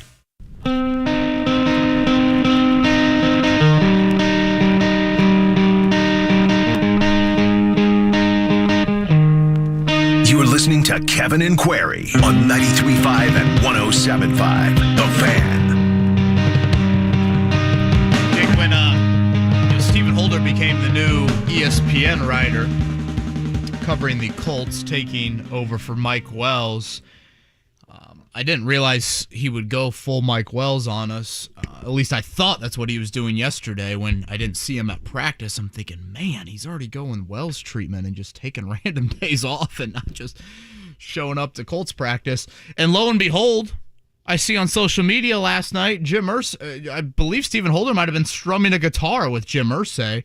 I think it was in Chicago, which means it's really early. There's my drumming partner. Is that what he said? In the Windy City. Yeah, calling Steven on stage maybe to, play a little cameo. Steven, man, let's play some Janice. Stephen Holder is on the Payless Liquors hotline with us. Steven, I got nervous. I apologize, first off, for grouping you in with Wells in your attendance. I should know better. Little did I know that you and the owner and I think a couple of famous NFL running backs were together last night. Yeah, I was kind of the only one around who wasn't in the Hall of Fame or an NFL owner, apparently. So Jim Brown and Edgerrin James. But I will start by saying, don't underestimate me. I am a man of many talents, none of which include playing a guitar or singing. So noted. They had no use for me. Now, yeah. Jim Irsay kind of has those claims in common with you, right? Oh, jeez. Well, see, he can. When you have money, no one tells you what you can't do. So, Now, what? So this was. Yeah, we've talked about it a little bit, but I believe this was one of the Irsay collection events. Could you kind of fill us in on some more details? And I assume there will be an article coming from this. Yeah, this is the latest in his Irsay collection tour, and I went to the very, very first one he did last September in Nashville, and it was a really intimate thing in a hotel ballroom. I don't know, maybe 100, 200 people. It was kind of like, hey, let's just see how this goes. And let me tell you something. Last night, they rented out the Aon Ballroom at Navy Pier in Chicago. This is a huge venue, okay, huge. And there were a couple thousand people at this thing. He doesn't charge. They're giving these people free hors d'oeuvres and free drinks, and they get to take in a concert. They get to look at some of the greatest memorabilia in the world. I mean, it's a pretty cool thing. I can't lie. And there's no question about it. He has two passions. Oh, he has others, but two of his biggest passions are the Colts for Jim Irsay and this collection now. This has taken on a much different presence than it initially was, and this is a big, big deal for him. I think the next one, by the way, is going to be at Lucas Oil Stadium in early September, so keep an eye out for that. And fans September will be able 9th. to attend. Yeah. Stephen, I highly recommend. Seriously, I highly recommend if you get a chance to go, check it out. Stephen, here's the thing. I will admit to this. I have been so opposed to public subsidy for professional sports, etc., that if I felt that there was an owner within sports that was exhibiting an abundance of opulence of the collection of possessions based on the money that they were getting from a city, I would speak out against it. And I want you to tell me if you think I'm accurate here. I truly do think this is not Jim Irsay flaunting his wealth and his possession as much as Jim Irsay being somebody who is an avid historian and reader, in particular of pop culture, that feels that he has the means and the access to display for people things that they would find to be both of interest and enjoyable, and that he genuinely is passionate about sharing the opportunity he has to get those things.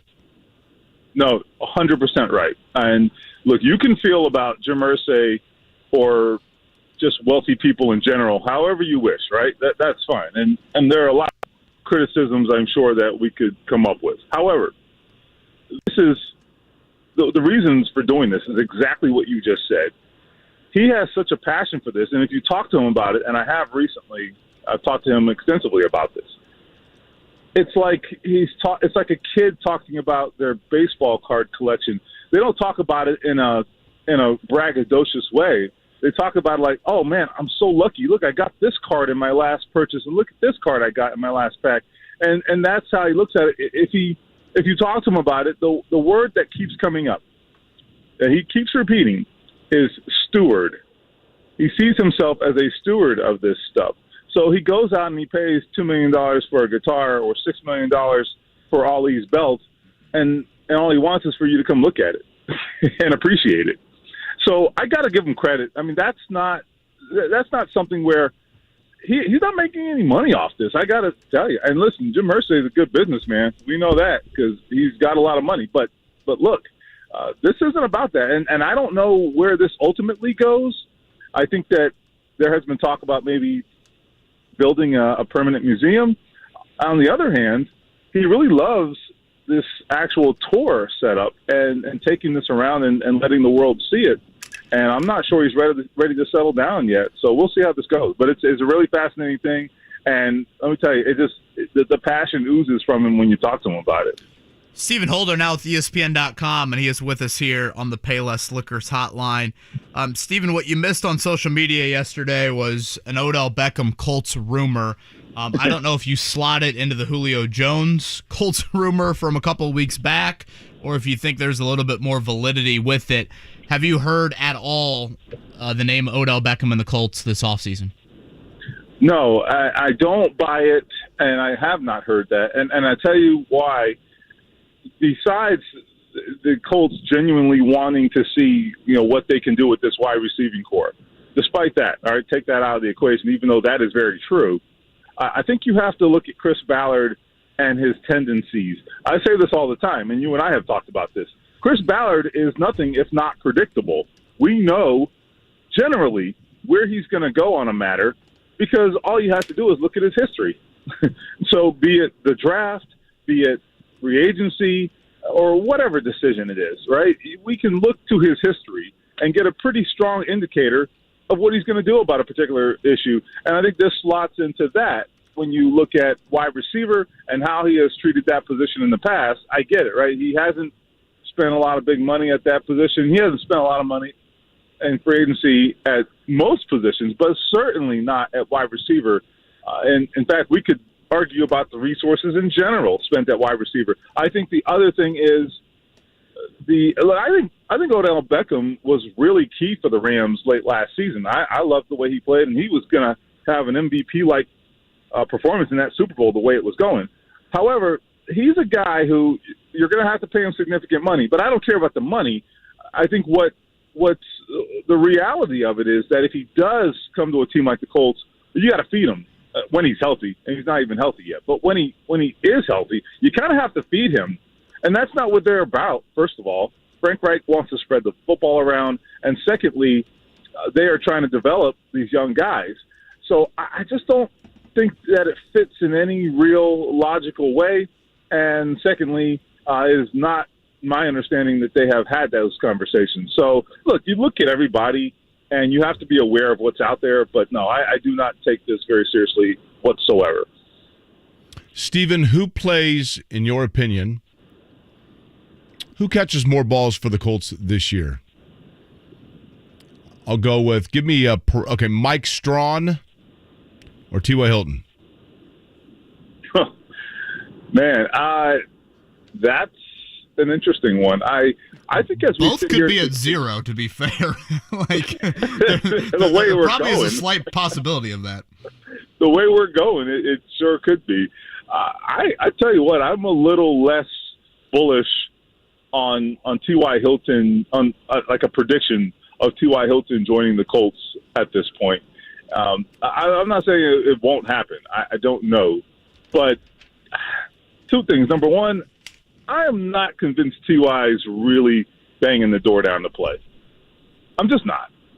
And secondly, I think the Colts, as I've said before, I mean, they're okay with things the way they are. I mean, that may change depending on how this training camp plays out and whether someone gets hurt. And obviously, at that point, we would have a much different conversation, right? But as we sit here right now, I think they are okay making it work. And if they change their mind based on performance, then I'll just eat these words. But I don't think we've seen enough yet to be convinced of that. So I'm not saying that, but I'm just telling you, I think that's the way they want it to work out. So I'm just not convinced T.Y. is going to play this year, just because, A, I don't know where he is at, and secondly, I'm not so sure the Colts are bending over backwards to make it happen either. Yeah, I think that's the big thing, is that we automatically assume that if the phone rings, T.Y. Hilton is immediately hopping in the car and throwing on his backpack and heading down. And Ballard alluded to that on Monday, Jake, when you asked him about T.Y. Yeah. Like this is not just a slam dunk. This guy will sign anywhere, anytime. It's an important point. It really is. I mean, listen, T.Y. was talking about retirement 2 years ago, okay, in general terms, right? He said, I'm going to sign one more contract, and then I'm done. And then he signed a 1-year contract, and he was like, well, wait a minute. I didn't plan on signing a 1-year contract, so scratch that. But my point is, he was already thinking, not like a lot of guys who just kind of go year to year at the end of their careers and say, well, I'm going to play until they kick me out. T.Y. Hilton has never, ever, ever proceeded that way. And I think that is a really important point. You know, I think sometimes fans, we kind of get this, you know, on the outside looking in, we just assume, all right, well, yeah, you want to play. Of course you want to play. And that has not necessarily been the disposition of T.Y. Hilton. So I'm very much unconvinced that he is all in on playing. He's Stephen Holder. Last night he was, I think, playing the tambourine on stage at the Navy Pier with Jim Irsay. Hey, there's Mr. Tambourine Man. He is with us here. I mean, you can't screw up a tambourine, right? No, just stay. No one has worse rhythm than me, but if you just stay someone on beat, I'm sure you can match up with the owner. Although we heard the owner in the San Francisco postgame locker room, you could argue how on beat he was there with We Will Rock You. Stephen Holder with us here on the Payless Liquors hotline. Stephen, I'm sitting there watching Colts practice yesterday, and you've seen, yesterday's practice 4. You've seen 3 of the 4 practices. I have a rule for the Colts this year that any short yardage situation, we're talking 2 yards or less on 3rd or 4th down, we're talking inside the 5-yard line, 2-point conversions, they need to have both Jonathan Taylor and Nyheim Hines on the field together. I think it's a package personnel grouping, whatever you want to call it, that worked wonders last year. It should have been tapped into more, frankly, last year. But when you don't have a mobile quarterback, I think you've got to do something else to provide a little bit of a seed of doubt and a little bit of pause to the defense. And I think putting Hines and Taylor on the field together as much as possible, particularly in short yardage, is an absolute must. I could not agree more. I think you're 100% right. I love what that lineup was able to produce last year. I remember saying this last year on our podcast at The Athletic. I said this multiple times, like, man, that particular lineup has all kinds of potential. I thought it was underused. I get that you can't use it all the time because you're giving up, certain other other options in the lineup. You're down a tight end or a receiver in that lineup. Obviously, that extra running back comes at a cost, right? I get that part. That being said, I love it. I think that they run this jet sweep motion with Hines. They can throw it back to Taylor in the other direction. I just envision linebackers on skates. That's just what I think about when I see that. And it has been, I think, wildly effective. Joel Erickson had a good story about it where he broke out the numbers on what they produced on those plays. I don't think there really needs to be anything else said. And I think the bottom line with that particular lineup is this. You have two guys who are very unique players. Here you have a more traditional running back in Taylor, but a guy who is very good catching the ball and great after the catch, and obviously is a great runner. Then you have Hines, who is just a spectacular receiver for a running back, as a running back goes, and just has just a unique skill set in general. And I just think the defenses just really, really get stressed when you put those guys out there.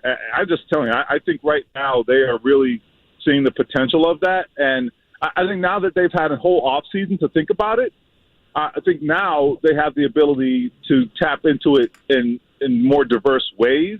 And I think that is going to be a boon for the Colts. I love it. Stephen, we have yet to divulge this from Kevin Bowen's standpoint from yesterday, but I'm going to ask your opinion. Stephen Holder, ESPN, is our guest on the Payless Liquors guest line. We do each and every day our Camp Champ of the Day, brought to you by Quack Daddy Donuts in Westfield, the best maple bacon donuts just 3 miles south of Colts Camp. QuackDaddyDonuts.com, by the way, is their website. So, Stephen, from yesterday's practices, I want your opinion here. Well, Stephen was playing the tambourine. Your Camp Champ of the Day. I wasn't there. I was hanging out. So you weren't there at all? I wasn't there yesterday. No, okay. I missed So yesterday, we'll just do for you. He had a dress rehearsal up at the Navy Pier. Well, they have fabulous glazed donuts there, so we're going to let you just do an all-encompassing glaze so far. In your opinion, the player that has most jumped out at you at camp thus far has been who, Stephen?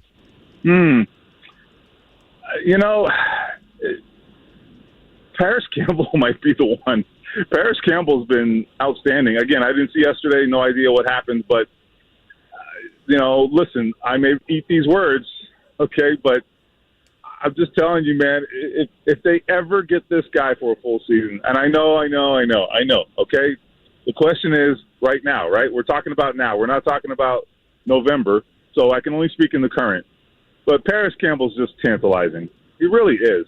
I think that his diverse skill set is, and Frank Reich talked about this the other day, how when they drafted him, he's just kind of a gadget guy, quote unquote, which no one wants to hear. He's way more than that. He can be way more than that. He can be a deep threat.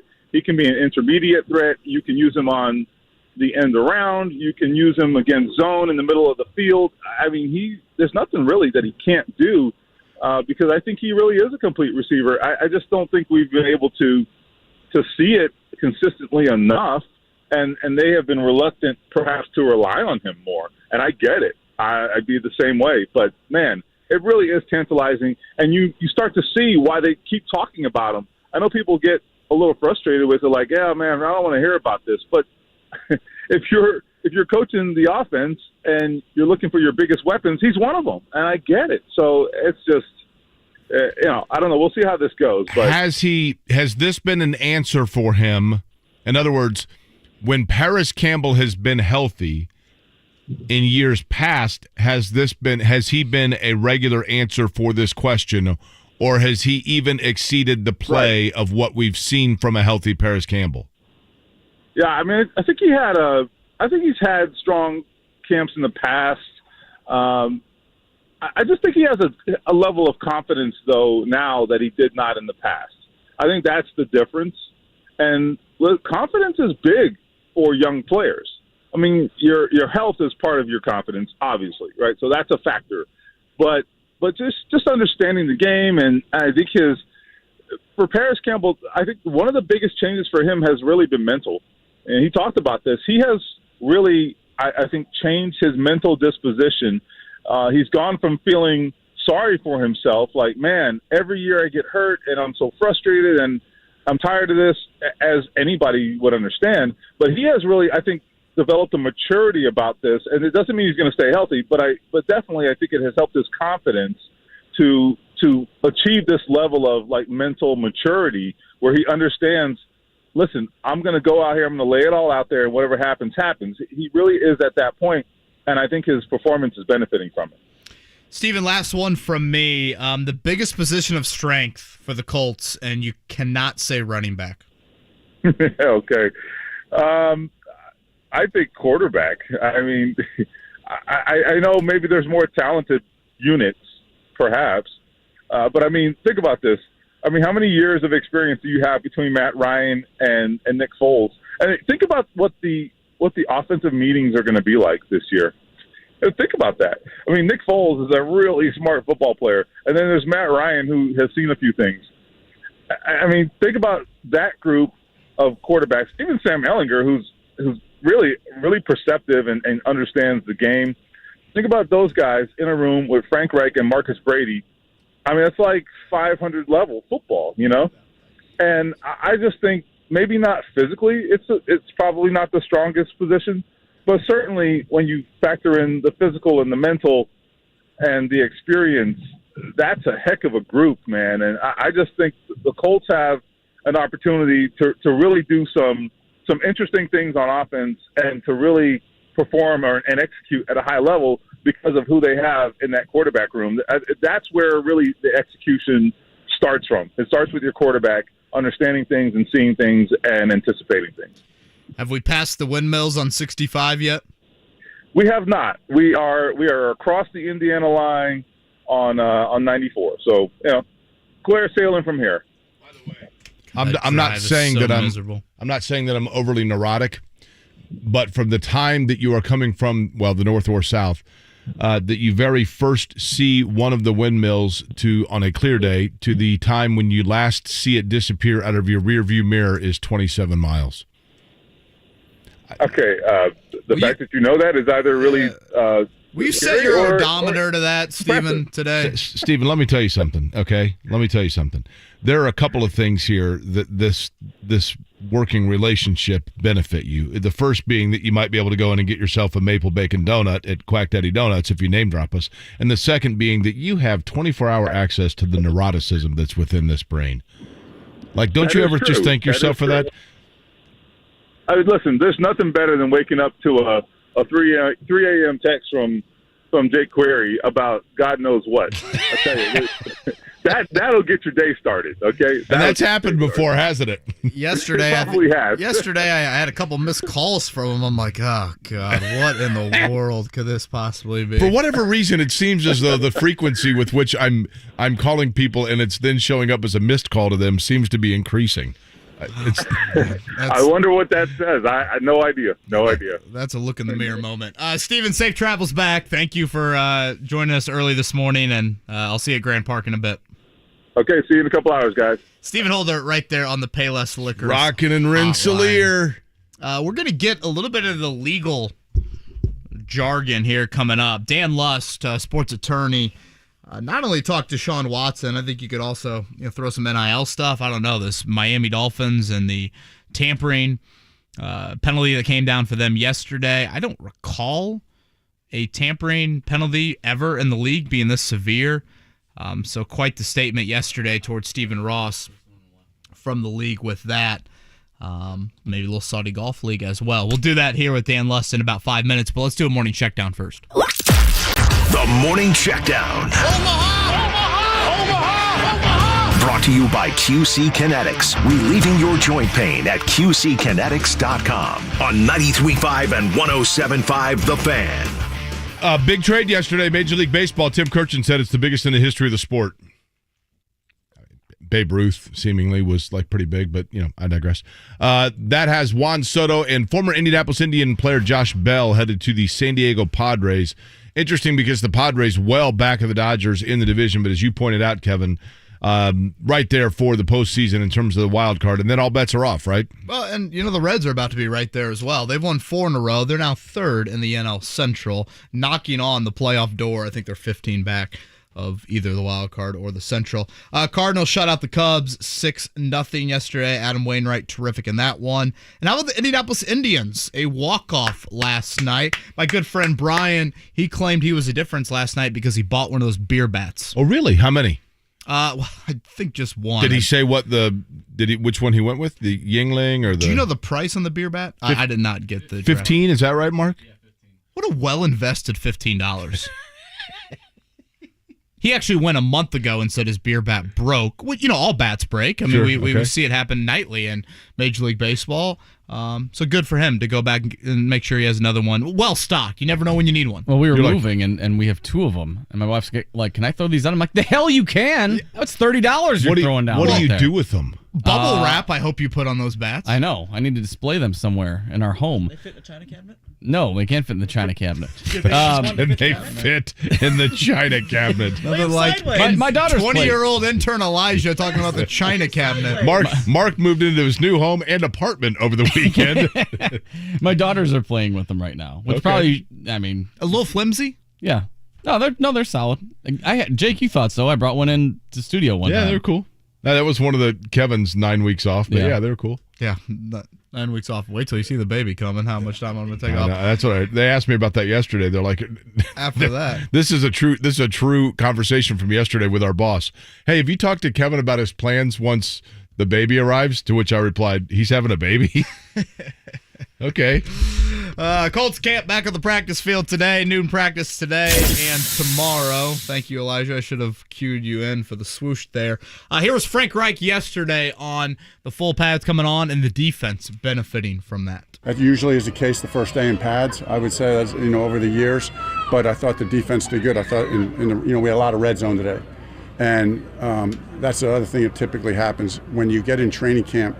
We're just installing plays on offense, and typically in red zone, you're very specific about how you game plan teams, and we're not really game planning our defense. So they had some things covered up. That defense executed well down in red zone today. I thought it was cool of him to take time out of his lunch at Chuck E. Cheese to give the soundbite, right? A lot of autograph seekers out there. Jonathan Taylor, I think, was Bob. Jonathan Taylor did the neck roll yesterday, Jake. He looked like he was on the 85 Bears.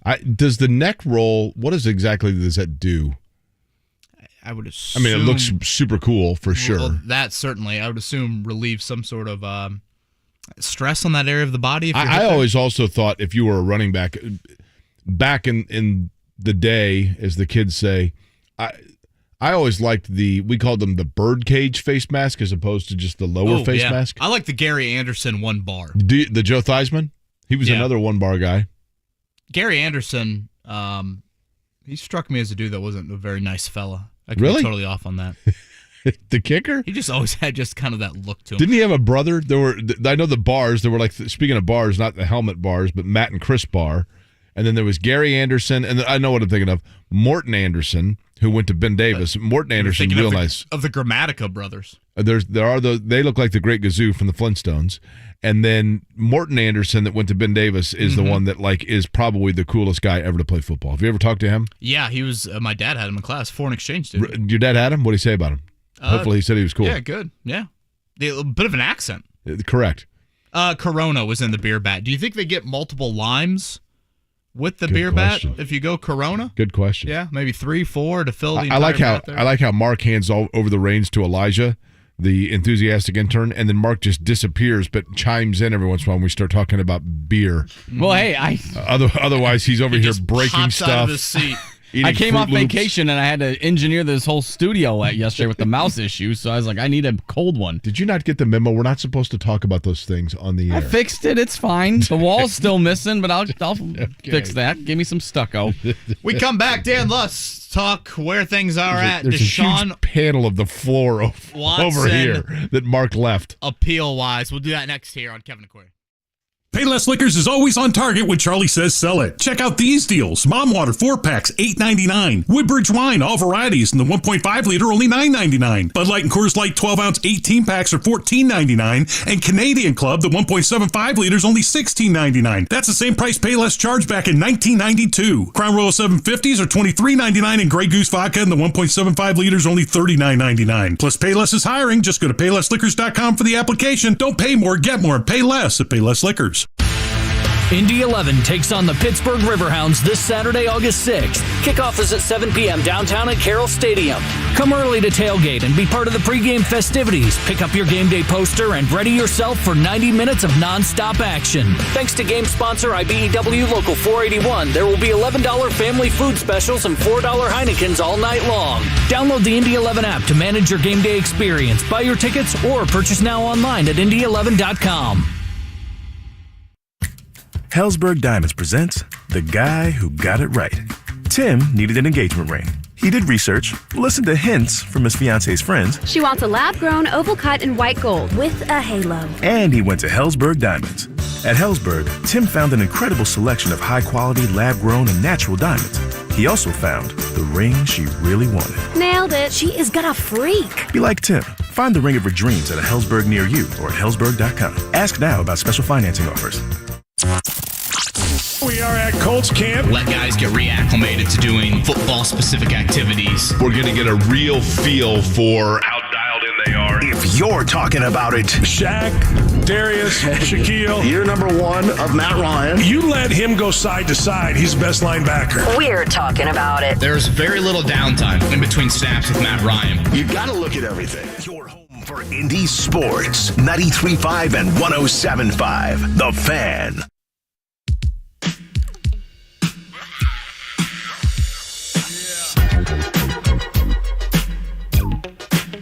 Kevin and Query on 93.5 and 107.5. The Fan. A little past 8:30 here on what is supposed to be a very hot Wednesday in Indianapolis. Again, the Colts practice at noon. We'll give out our Camp Champ Award from Colts Camp from yesterday. We'll do that here coming up in about 15 minutes. But now on the Payless Liquors hotline, Dan Lust, sports attorney, is with us, and he's somebody that we've had on before, and we could certainly go a bunch of different areas with him, but we'll focus, I think, on the Deshaun Watson. I guess you call it a case right now, and whether or not the NFL will appeal the 6-game suspension suggested by Sue Robinson on Monday. And again, Dan is with us right now. Dan, I saw you mention that you thought Sue Robinson had a longer suspension in mind than just 6 games. Why did you think that, and why do you think she settled on 6? First of all, pleasure to join you guys. And, the Watson stuff keeps evolving. So we can call it a case, we can call it an appeal. But floating in the background, right, there's still one civil case remaining. So I think Deshaun Watson case is at least appropriate for now. I read Judge Robinson's decision. I read it a couple times.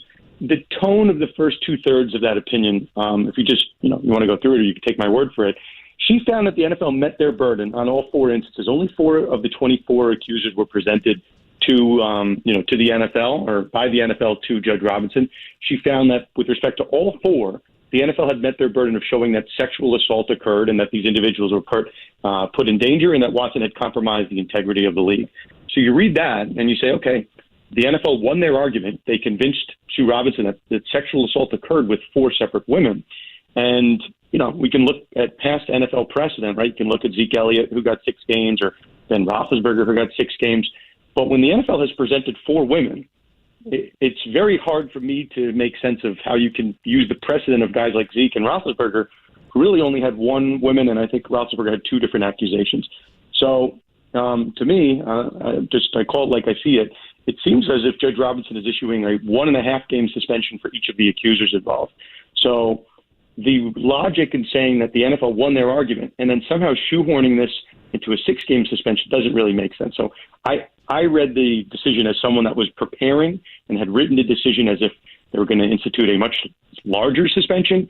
And then at the 11th hour, I use the term, and I'm happy to say it here, I think she chickened out. I think she tried to find a length of a suspension that wouldn't get appealed, and the safest potential punishment, right, is 6 games, because that's what everyone's got in the past. But it's very hard to give a normal punishment in a case that's not normal when you found that the unprecedented thing has occurred. So a couple of mixed signals from Robinson's camp, but I can't really make sense of the decision in that regard. Is there, from the league standpoint or for her standpoint, whichever it may be, how big a challenge is it when there was not, by a grand jury, there were no criminal charges filed? Does that all of a sudden then limit the amount of action that can be taken either because of the NFLPA or contracts or perception, whatever it may be, or is all of that a moot point? You raise a good point, right? There is a perception issue, and it's certainly the grand jury, right, which is dealing with a much lower standard than what Judge Robinson's dealing with. They dealt with a standard called probable cause, which if you're trying to figure out where it stands on the, on our normal levels, right, beyond a reasonable doubt, the normal criminal level, which is, we want to just use percentages. I'm a numbers guy, right? That's like finding someone guilty by like 90% confidence.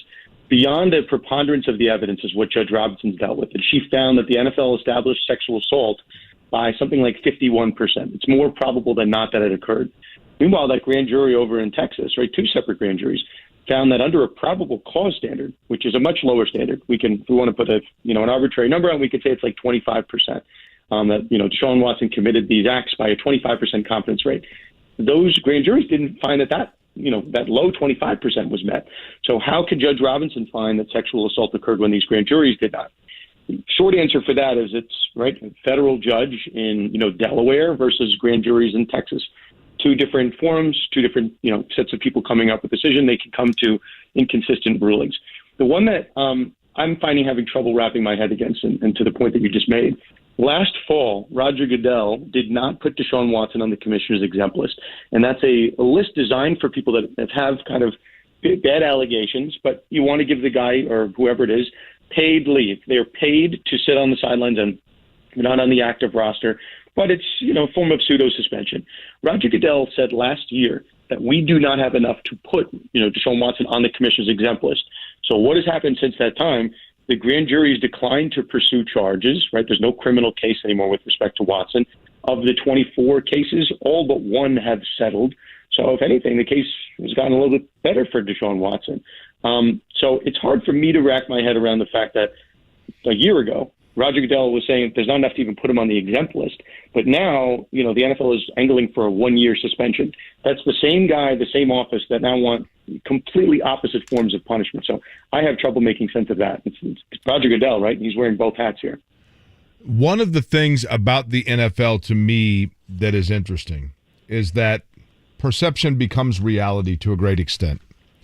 And the perception has been, whether you're talking about Ray Rice or Ben Roethlisberger for that matter, there have been incidents in the past where the public perception has been that the NFL wore too big a pair of kid gloves in dealing with issues involving women and the degradation of women, etc.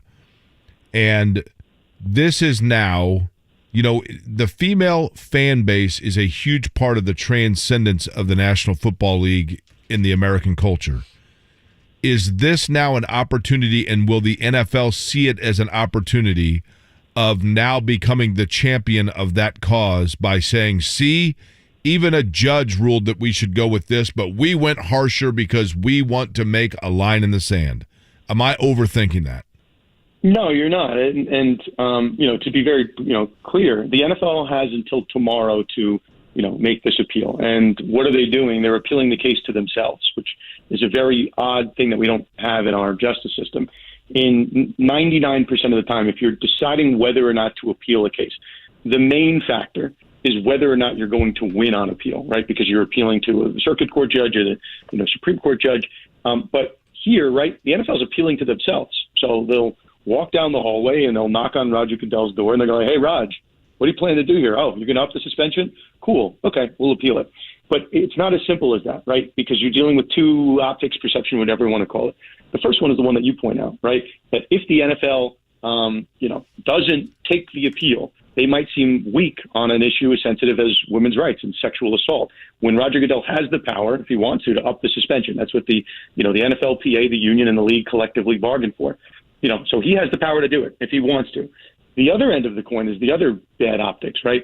If Roger Goodell inserts himself into this controversy and he says, okay, I know Judge Robinson, she's a federal judge. I'm not a lawyer. I'm the only one of our main commissioners in our major 4 sports that's not a lawyer, but I know better than her. I'm going to institute a 12-game punishment, a year punishment, whatever they want to do. Then you have bad optics of saying, you just inserted your judgment, Roger, for a federal judge. So what was the point of these last 6 weeks of having the judge decide and having, arguments put forth in front of her, writing all these different, legal submissions to the judge, a 215-page investigative report that the NFL put out, right? What was the point of all of that?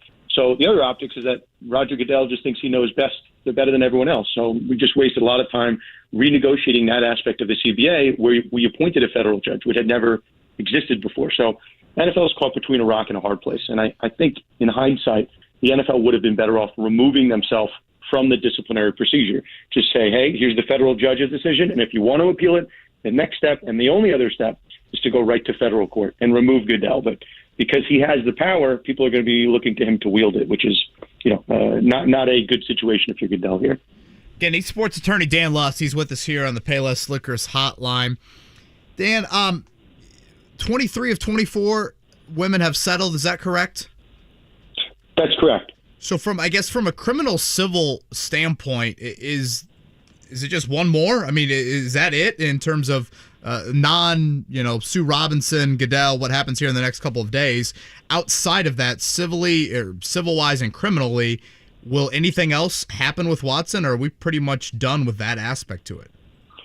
So if you have any Browns fans listening, I'm going to ask you to cover your ears now because I'm going to tell you something you might not love to hear, right? There are 23 of 24 civil cases that have been settled, right? So only one remains. That one case, to the extent that goes on, is scheduled for trial in April of 2023. So that individual, we're not sure who it is, just doesn't want to settle the case. So this case will be in the background, I think, until 2023, right? That's number one. The Houston Texans, is maybe a little bit of an underreported story. They were brought into one of these lawsuits, and the attorney for the women here said that they were going to bring the Texans into all of the case for their role in allegedly facilitating Watson's actions. So very quickly, the Texans turned around and they settled with a number of women. The interesting thing from a numbers perspective, the Texans settled with 30 women. So you have the Texans settling with 30 women. Only 24 women have sued Deshaun Watson. So that tells you logically there might be some more lawsuits to come, specifically 6. I think that's a logical conclusion to draw. The other part in this that is, worrisome if you're a Browns fan or if you're Deshaun Watson is that there was a New York Times report that Deshaun Watson received massages from 66 different women in a 17-month period. So even using those numbers like 24 and 30, that leaves another 30 women that are unaccounted for. And maybe they're sitting on the sidelines and saying, hey, these 24 women, these 30 women, they just received some type of cash payout from Deshaun Watson. What's stopping me from bringing a claim? Now, obviously, you deal with statute of limitations in a legal court, right? Be it a civil court or criminal court. Someone can't just hold on to their claim forever and then sue 5 years down the road. It's not how it's going to work. But from the NFL's perspective, there is no such deadline to bring an allegation for the NFL's protocol. If, let's say, one of these women 5 years from now says, you know what, I was also assaulted by Deshaun Watson. I didn't feel comfortable coming forward at the time. I had come to grips with a lot of things in my life, but I'm coming forward. The year is now 2027. The NFL would have to look at this under the NFL's personal conduct policy. And we could be here all over again 5 years from now. Because, again, there's nothing in the NFL's policy that time bars any of these allegations. So that's why if you're Watson, if you're a Browns fan, you got to constantly be looking over your shoulder at, wait, when might the next thing come? So we're not really in the past here. We could say that we're getting closer to the finish line in terms of this initial round. But, it's tough to say that with any degree of confidence that this will be put in the past because of the amount of women that are alleged to have been involved here. Dan Luss is our guest. He's on the Payless Liquors guest line. Dan, do you believe that the Cleveland Browns have been very vocal in their support of Deshaun Watson and their belief in him through this process? Do you believe that that is because they truly feel that they have the answer as to what took place with these allegations in reality, or because they truly believe that Deshaun Watson is the answer to their quarterback question that has plagued them for decades?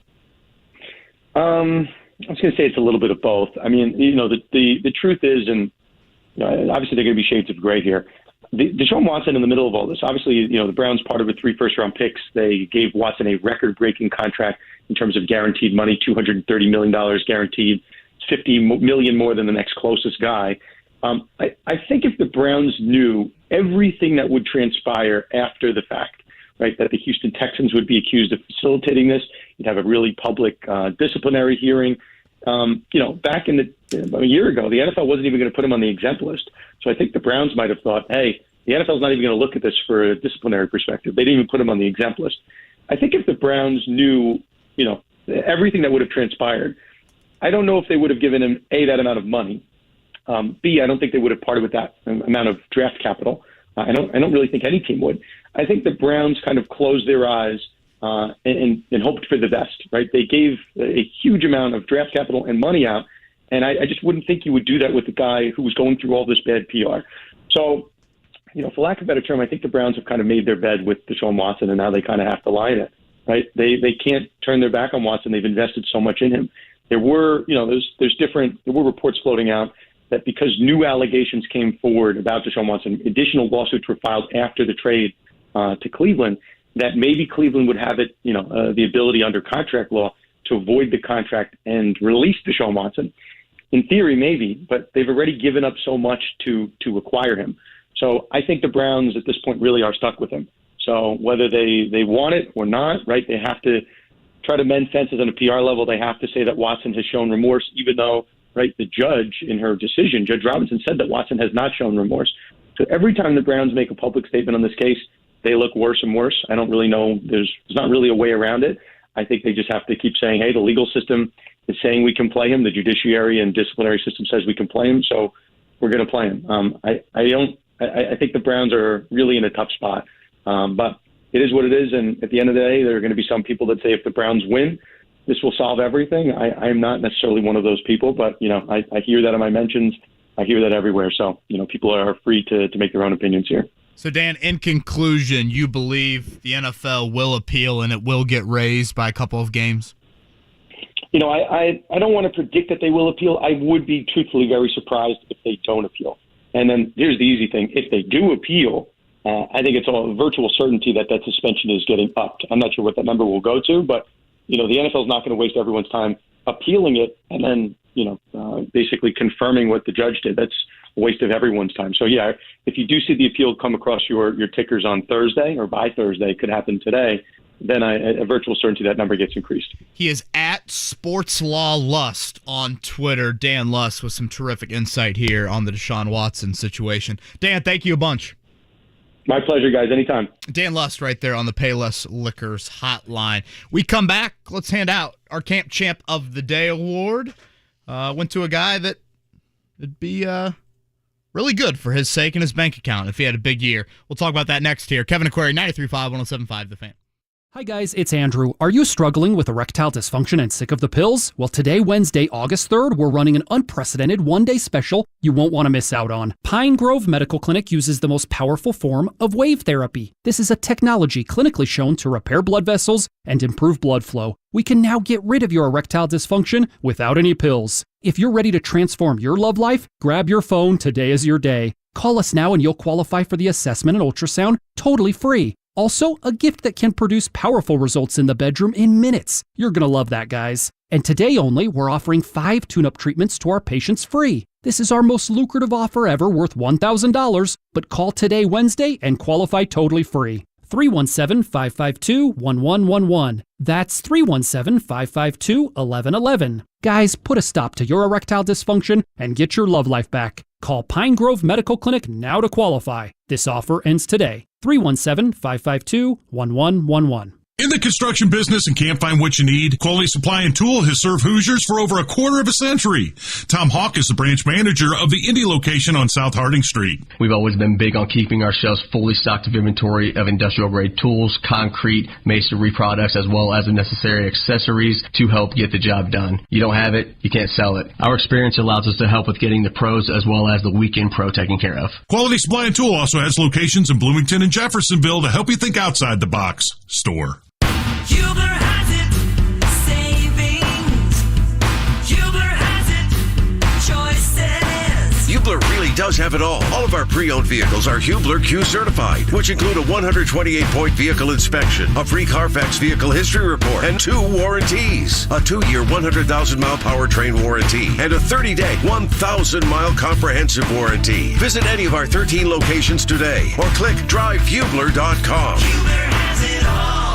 Hello, I'm Joe Cordell of the domestic litigation firm Cordell & Cordell. Here are a few quick divorce tips that we provide our clients. Number 1, don't move out of your house just because your wife tells you to. Remember, that's your house too. And number 2, don't blow through the financial statements that you file with the court. These are key exhibits and they often make or break your case. And number 3, watch the social networking. Expect your wife's lawyer to do a thorough online search. And incidentally, this is a two-way street. Now a bonus tip. Partner with your attorney in assembling evidence. You're one of the 2 leading experts on your life and marriage. Your attorney needs your input to achieve your goals. And finally, talk to your attorney before taking action. Good luck. Contact the domestic litigation firm of Cordell & Cordell to schedule an appointment with one of our firm's Indianapolis area attorneys, a partner men can count on. Online at CordellCordell.com. That's CordellCordell.com. Cordell & Cordell, 101 West Ohio Street, Suite 1100, Indianapolis, Indiana, 46204. Everyone here knows Diamonds Direct is the place to go for the best diamonds at the best prices. But did you know that savvy buyers from all over America, even Los Angeles and New York, now come here to buy their diamonds? These high-end shoppers have discovered that Diamonds Direct has one of America's best selections of large, rare diamonds, from 3 carats to 20 carats, all certified by the GIA, the most reputable and most trusted gem lab in the world. Because of Diamonds Direct's international connections and tremendous buying power, we're one of only a handful of jewelry stores in America that is able to offer a large selection of rare and precious GIA diamonds. In fact, Diamonds Direct's multi-million-dollar selection includes a stunning array of high-end Riviera necklaces, 20-carat tennis bracelets, and an extraordinary collection of rare, precious gemstones, rubies, sapphires, emeralds, and even the really hard-to-find fancy yellow diamonds. Come see why Diamonds Direct right here is the destination for high-end shoppers all over America. Extraordinary selection, quality, and unmatched value. Diamonds Direct, your love, our passion. DiamondsDirect.com. The NTT IndyCar Series races through the streets of Nashville. Sunday at 3 on 93.5 and 107.5 The Fan.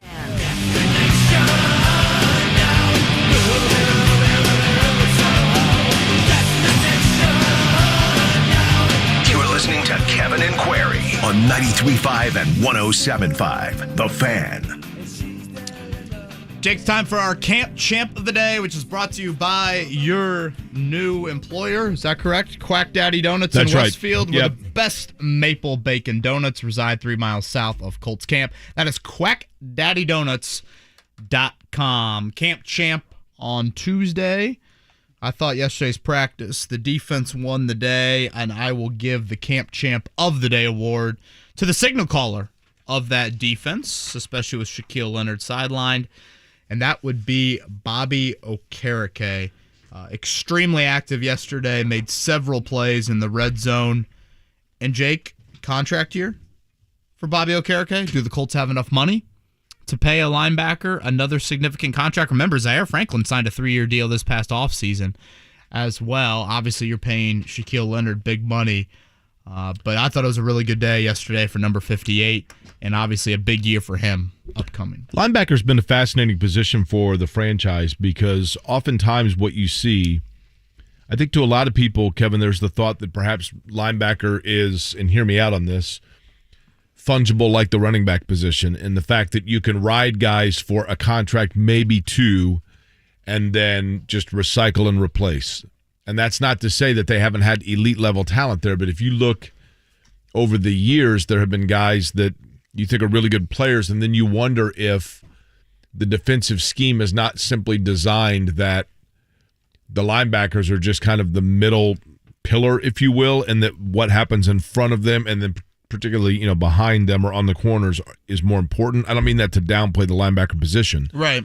But I guess what I'm long-winded asking here is it possible, let's just say for the sake of this discussion, that Shaquille Leonard is, let's say that he decides, you know what, I just want to go make donuts, and I'm going to go work at Quack Daddy Donuts and retire as an NFL player. Oh, jeez. Is it possible that Bobby Okereke is able to fulfill that void more so than what we anticipated, because the defense is set up in such a way that it funnels people in towards the linebacker position, and they don't have to necessarily go out and hunt. They just kind of sit there and keep control of their area, and that is a more, replaceable is the wrong word,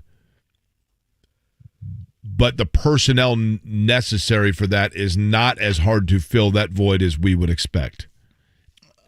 To a degree, but I think it's a bit of a slap in the face to think. Yeah, I mean, Leonard does it really well. Don't get me wrong. Leonard's done it, frankly, at a Hall of Fame level through his first 4 or 5 Yeah, seasons that's fair. in the league, which I know might sound hyperbole. I guess let me rephrase that, Kevin, because I think what I'm saying came off the wrong way. I'm not, in fact, dismissing his clear, immense talent at all. Right. What I'm saying is, sure, you'd love to have that level of talent there, but is it a position that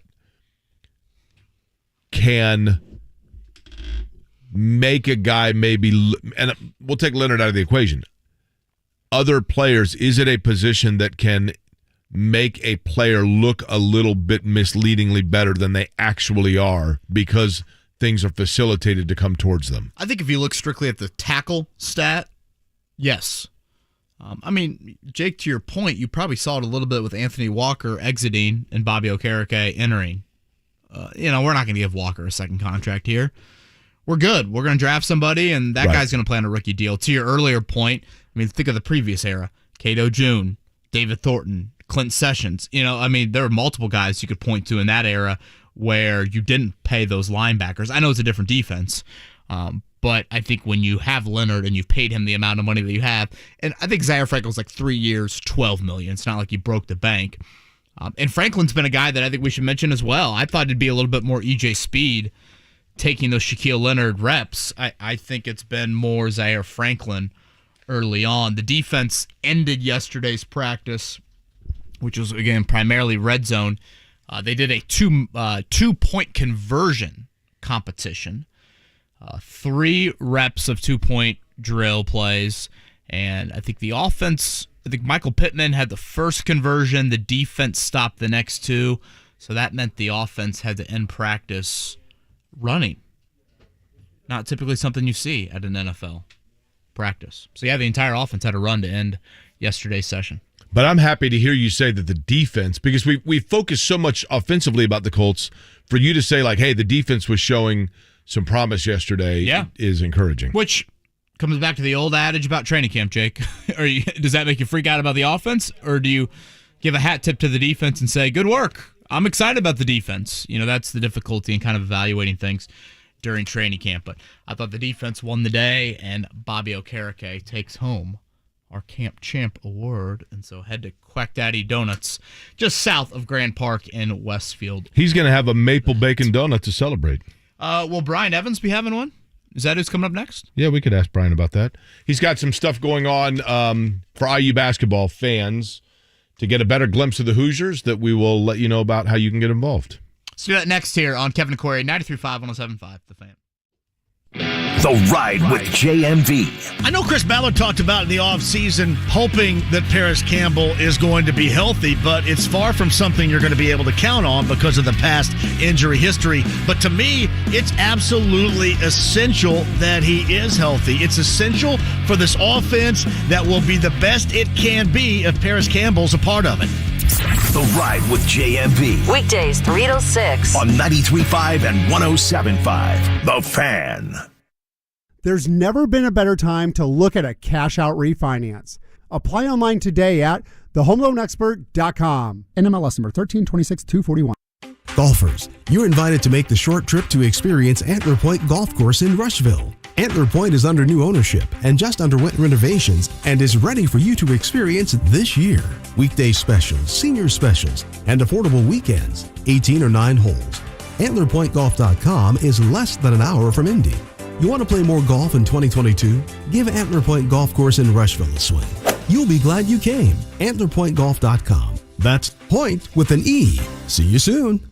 Yeah, that neck roll yesterday for Jonathan Taylor, people are saying probably to avoid maybe stingers in that neck area. If you're dealing with joint pain at anywhere really on your body, QC Kinetics can help you out and get you back moving how you would like to. QC Kinetics is the nation's leader in regenerative medicine. They've got offices right here in Eagle Creek and Greenwood to help you out. This is advanced, all-natural alternative that can give you lasting relief using your body's own healing power. Listen, steroid shots are toxic to your joints. Pain meds are addictive, and nobody wants to go under the knife. Luckily, it's 2022, and these old ways are out, and the new ways are in, and you can get help via QC Kinetics with no drugs, no downtime, and no surgery. Regenerative protocols that can address any pain in any joint and give you the quality of life that you deserve. So call now and schedule a free consultation. That's QC Kinetics at 463-235-7160. Again, offices in Eagle Creek and Greenwood. QC Kinetics, 463-235-7160. 93.5 and 107.5, The Fan. WIBC HD2, W298BB, WIBC HD3, W228CX, Indianapolis. Padres, Dodgers, Sunday Night Baseball. The coverage begins at 6 on 93.5 and 107.5, The Fan. It's Kevin and Query. If we die together. Yeah, right. You can get it done. You can get it done. What's more, you gotta get it done. On 93.5 and 107.5, The Fan. 9 o'clock hour in Indianapolis. For that matter, it is technically the 9 o'clock hour everywhere in the Eastern time zone. My name is Jake Query. Kevin Bowen, the other voice you hear on this program. It is Kevin and Query here on 93.5, 107.5, The Fan. Joining us now on the Payless Liquors guest line. You occasionally hear his name mentioned with JMV, of course, because of Aurora Sleep, in which he has partnered with former Indiana great Steve Green. He himself, a former Indiana All-American and first-round pick of the Orlando Magic, Brian Evans, joins us on the program. And, Brian, before we get to a couple of things I want to ask you about with IU basketball, and for that matter, Aurora Sleep as well, you were up at like 5:30 in the morning on Saturday. I had texted you a question, and you got back to me, and I thought, you're either a serial killer or an insomniac, so which is it? It's a combo. Yeah, there you go. What were you doing up so early? I don't know. I mean, I run a sleep clinic, and I don't sleep all that well. It's a strange thing. Now, I actually went to bed super early, and I just got up really early that morning. That's all it was. I thought maybe... This is Saturday morning. Here's what it was, Jake. I took my oldest daughter down to visit a college outside of Naples and had a 5 a.m. flight back to Indy. So I got home at 7 o'clock. I got off a plane, so I was just up at 3 a.m., and I'm never up that early, but I was that day because of this college visit. Well, so I wanted to ask you about this, Brian. You have, if I'm not mistaken, 2 daughters, correct? I have 3. Okay, and so 2 of them are going to be college athletes, right? Yeah, my oldest 2, I got one soon-to-be senior at Carmel, and she's going to play volleyball at Indiana University of Pennsylvania. And so then that's I've got pretty cool. a soon-to-be junior who just committed to the University of Michigan. Is it weird for you to think that you have raised somebody that's going to be a Wolverine? I'm over it, man. I'm actually wearing maize and blue right now. I call it yellow and navy, but I think it's maize and blue. Man, Big Ten volleyball, that is no joke. Congrats on that. Again, Brian Evans is with us here on the Payless Liquors hotline. I know part of the reason, Brian, that you're coming on is the Hoosier Fantasy Experience. Could you give us some details on that weekend upcoming in Bloomington that I think IU fans will love? Yeah, this thing is going to be pretty cool. They did it last year for the first time, so it's called the Hoosier Fantasy Experience.com if you want to go check it out.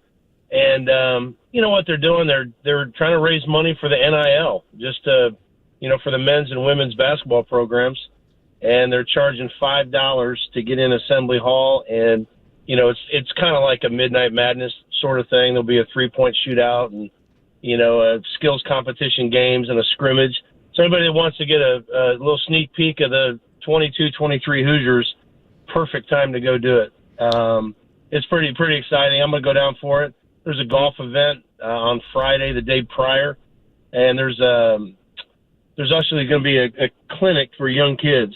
I want to say 1st through 6th grade. The women's basketball team is going to host that clinic. So there's all kinds of fun stuff for big IU fans. Anybody wants to get like I said, a peek at the next year's team and some of these new recruits. $5 to get in Assembly Hall, pretty cool. And they're going to take pictures and sign autographs and all that kind of stuff. I'm trying to help them hype it up. So this is going to be the 19th NIL program, man. We need to build up the NIL so we can recruit and retain, the best talent out there. It's interesting, Brian. Brian Evans is our guest. He's on the Payless Stickers guest line. This is August 18th through 21st. We'll get all the information for folks in terms of the Hoosier Fantasy Experience that you're talking about, with really the kind of signature event of it all being on the 20th at Assembly Hall, where you can see, we'll call it Midnight Madness, or the lack thereof, because it's not at midnight, but that kind of a thing, a public exhibition of the basketball team for just $5 at Assembly Hall. There are other things that people can get involved with, including like fantasy camps and putting on the candy stripes and being an IU basketball player for the day. But Brian, I want to ask you about, just the NIL in general. I think there are a lot of people, probably myself included, that when this first came about, I know that in spirit what it meant was like, okay, so like Brian Evans, if they sell a 34 jersey in the bookstore and you're playing for the basketball team, you're going to get $5 out of it for pizza and a night at the Von Lee. And it's like, okay, I think we know what the reality is here in terms of kind of the wild, wild west of this. And it really kind of, to me, I saw it as there's one of two ways to look at it. And one was to sit back and kind of balk at it, or the other was to get on board because this is what schools are going to do now. And Indiana, to me, seemed to kind of be in the forefront of this. Am I off base there, or am I correct in saying that Indiana has handled the NIL stuff pretty well? I would love to answer yes to that, but I don't really know. I don't know what other schools are doing. I've from a distance seen what Duke did, where they hired a general manager to kind of run the NIL and get their arms around this whole thing.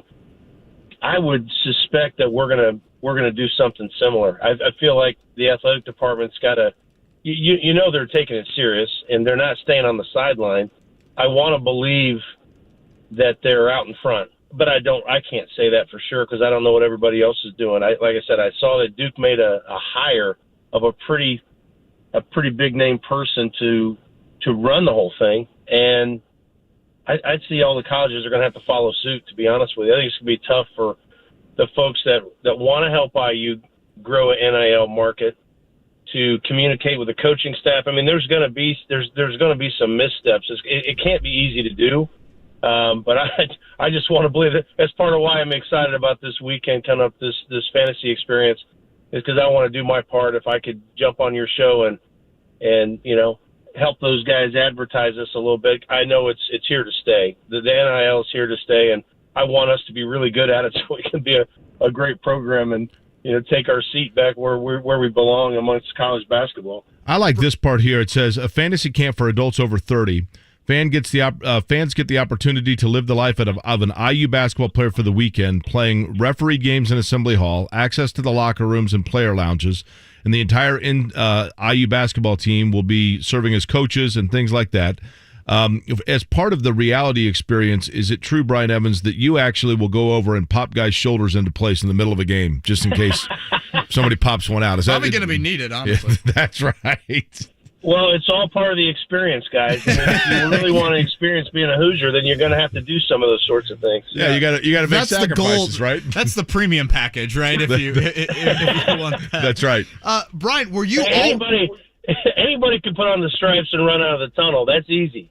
Right? Popping your shoulder back in, that's a whole different thing. That's right. Yeah, Tim Garl will be over in the corner in case you signed up for that. Were you always all in on NIL, I guess, when you initially heard about it? I mean, I don't know. Someone like you with your resume, I would, maybe I'm wrong, but a little bitterness, I think, would creep in thinking about what it could have been for me or for some of my teammates back when you played. I'm curious how your involvement with this happened and if you've always been all in on it. Well, I think for guys that were more recent, that maybe missed it by a few years, guys that could have really cashed in are probably a little saltier than me. For me, it's been so long that I haven't thought about it like that. I do get asked, like, hey, what do you think you'd be pulling down if you were going into your senior year right now? And I have no idea. I really don't know what these guys are going to get, the kind of money that we're really talking about. I'm aware of that Miami player that transferred, and that seems like an awful lot of money. I could have thrown a pretty good party over in Woodbridge on the east side if I had that kind of cash my senior year, but I didn't have any. I'm excited for it. It's hard to track what the rules are and to really understand what's legal and what's not. I don't even know if the coaches know that any of the answers have any answers to that kind of stuff. I mean, is it almost become? Is it a gray area? Is it Is it a blurred area? I think so. I mean, I have asked people that I would think would have a clear definition of what's going on than what I do, because I'm not in it every day. And the answers I've gotten, it does seem like it's gray right now.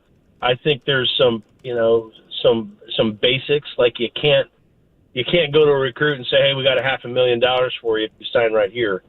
It sounds like it's a game of a cat and mouse a little bit. Like you could say, hey, we've got a really nice package for you. I just don't see there's any way that the players or the handlers of the players aren't negotiating a package prior to a commitment. I have a really hard time believing that's going to be the case. See, I look at it this way, Brian. Right now, what's that? I look at it this way, and I want you to tell me if I'm off base here. Brian Evans is our guest. I will take myself, okay?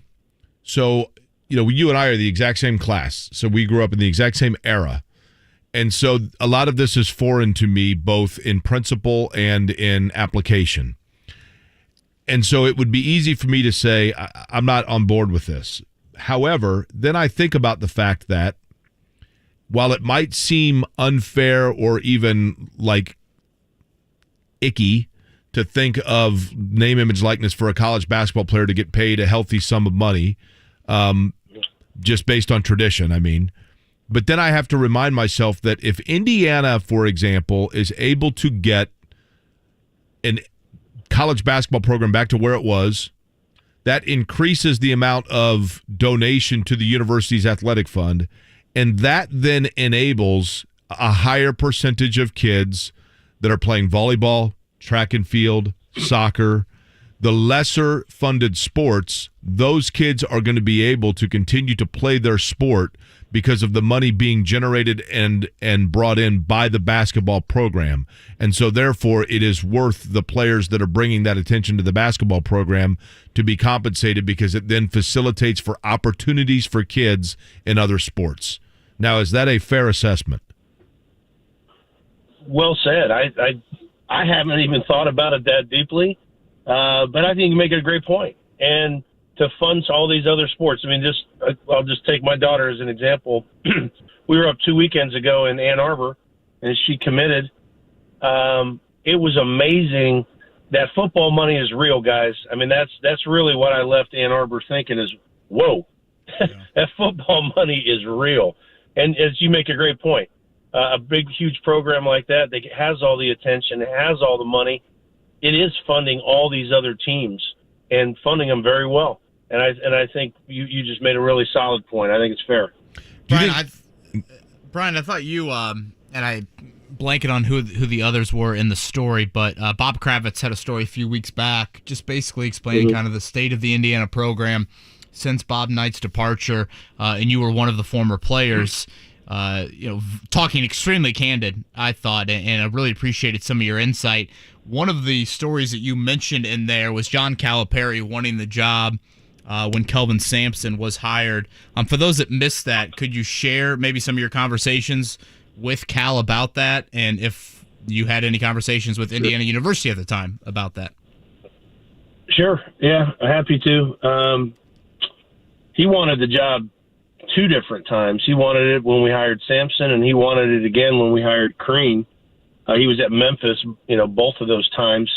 And, he reached out to me on my phone, and he had never reached out to me prior, and he's never reached out to me since. Okay. I gotta make sure that that's clear.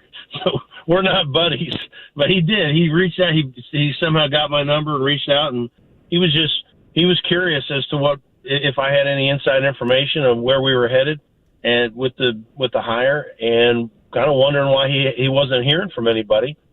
I didn't have an answer for him. They don't come to me and talk about any of these hires, but he was very interested in the job, and he was prepared for an interview that never happened. And, I couldn't tell you why that would be. I got a call from a former teammate of mine, Chris Reynolds. I think this is the story that Bob was telling.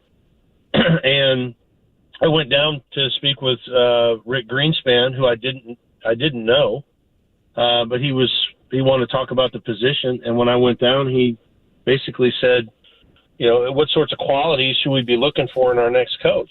And I thought I'd driven down for this conversation, and it was just a real token thing. He wasn't really looking for anything from me. And I wanted to mention to him, I was like, hey, John Calipari, I played for him in New Jersey, and he's called me several times. He's really interested. He'd love to talk to somebody. And he cut me off and just said, hey, in no way, shape, or form am I soliciting names from you. And I said, okie dokie. And that was it. I mean, listen, we could sit here and, revisionist history all we want, Brian, but Calipari's Calipari, right? And I get at the time that Indiana might have felt like, hey, listen, Calipari gets into an arena when it comes to recruiting and things like that we don't want to get into, or at least the perception is there. But then, here we are, right? I mean, now all of a sudden, most of what Indiana fans held high and mighty about that they didn't get involved in, that say a Kentucky was alleged to have done or a Memphis was alleged to have done, now it's all a level playing field, right? I mean, it kind of all balanced out in the wash, did it not? Yeah, I mean, there's a lot I could say. I think that we were all high and mighty back then, and we had fired Bob Knight, and so we were not going to have a hot shot, and we weren't going to have somebody with a big, strong, ego, and there's all these rumors. Coach Knight was hard to deal with his last X amount of years at IU, so we thought we could go get somebody better than him, and it's hard to follow greatness, and I think we proved that over the last 20 years. I think he was probably hard. I'm a fan. For me, it's tough because I love Coach Knight, and certainly we've fallen on hard times, and we end up hiring somebody that got us in some trouble, and now it's laughable now when you think about the Kelvin Sampson. He's killing it in Houston, and it's over text messages, and now all that's out the window. Now you can pay players whatever you want to pay them. It's the entire thing has just changed. Right? We just have to acknowledge it's nothing like it used to be. Have you spoken with Bob Knight lately? I think most people know that Bob Knight has had his own health struggles of late, but have you talked to him lately, and if so, how is he? Yeah, absolutely. I went down and saw him. Steve Green and I visited, oh gosh, it's probably been 3 months now. Yeah, but we were down and went to his house, and he's doing well. He's doing real well. We spent a few hours with him and his wife, and he's hanging in there. He's doing well. Do you believe that Mike Woodson's the right guy for the job at Indiana now? I don't know. I really don't. I don't have the answer. I mean, I was watching really closely last year, and it certainly seems. There was a time during the season where I was like, "Wow, this is not looking too good." And certainly you guys probably talk about it once a week. I mean, they resurrected things that last week and a half of the season. They don't win that Michigan game, I think it's a different kind of summer. I really do. But now they appear like they've got real momentum. They're getting players, signing players. I don't pay close attention to the recruiting, so I'm not going to go YouTube it and watch any of these guys. I prefer to watch them once they show up on campus, and those exhibition games. I always have fun trying to learn the roster, etc. But they've got some momentum now that without that Michigan win, who knows? God, it is crazy to think how much things can change. The final 10 minutes of that Michigan game. For how we look at last season. All right, Brian, one more time. August 18th through the 21st, it's HoosierFantasyExperience.com, and a few of the highlights from that weekend will be what? I think the Saturday event in the afternoon, $5 to get in Assembly Hall and see the players. You're going to be able to interact with them and get autographs and photos and really spend some time with the squad. I think that's the highlight of the weekend. Now, if they brought you out there for a three-point shooting contest, you got to shoot 100. How many do you hit? Right or left-handed? Oh, wow. Okay. Say no more. The Terre Haute Larry Bird answer comes out, right? Left-handed, I'm saying you hit unguarded. Unguarded left-handed, I'll say you hit. I mean, are you 50 yet? I turned 50 in a month. Are you 50 yet? No, I'm a 48-year-old kid. Okay. So I'll say you hit 65 unguarded. Am I low or high? Do that. What's that? I said I would hope I could do that. I would say that unguarded in my absolute prime, which would probably be about 28-year-old version of myself, unguarded, college line, I would expect to hit 80 to 85. Wow. And I would say I've fallen way off of that mark, and if I'd made 65, I'd probably be happy. I'd argue 48-year-old you, left or right-handed, would have been Indiana's best shooter probably for the last 5 or 6 years. That's probably true. Well, I can't change ends very well. That's for sure. If I could set up shop at one end of the court, I'd be okay. I mean, that's what they did with Pat Graham anyway when he was 22, right? Just stand here and that's all you do, right? Stand right here. That's fair. Don't move. When it comes to you, you shoot it. AuroraSleep.com, by the way, where you can find out more for the specialty sleep clinic, Dr. Steve Green and Brian Evans as well. And then, of course, Brian, give me the website one more time for the events that are taking place on the 18th through the 20th with IU basketball. HoosierFantasyExperience.com. Check it out. All right, HoosierFantasyExperience.com. Brian, we appreciate it. Enjoy Brian. the day, all right? Thanks, guys. You too. Thanks, all right, Brian Evans. That's pretty cool. His daughter's going to play at IU, Pennsylvania. And then how about Michigan? How about that? Michigan volleyball is SEC football. Or excuse me, Big Ten volleyball is SEC football. Big Ten women's volleyball is Penn massive.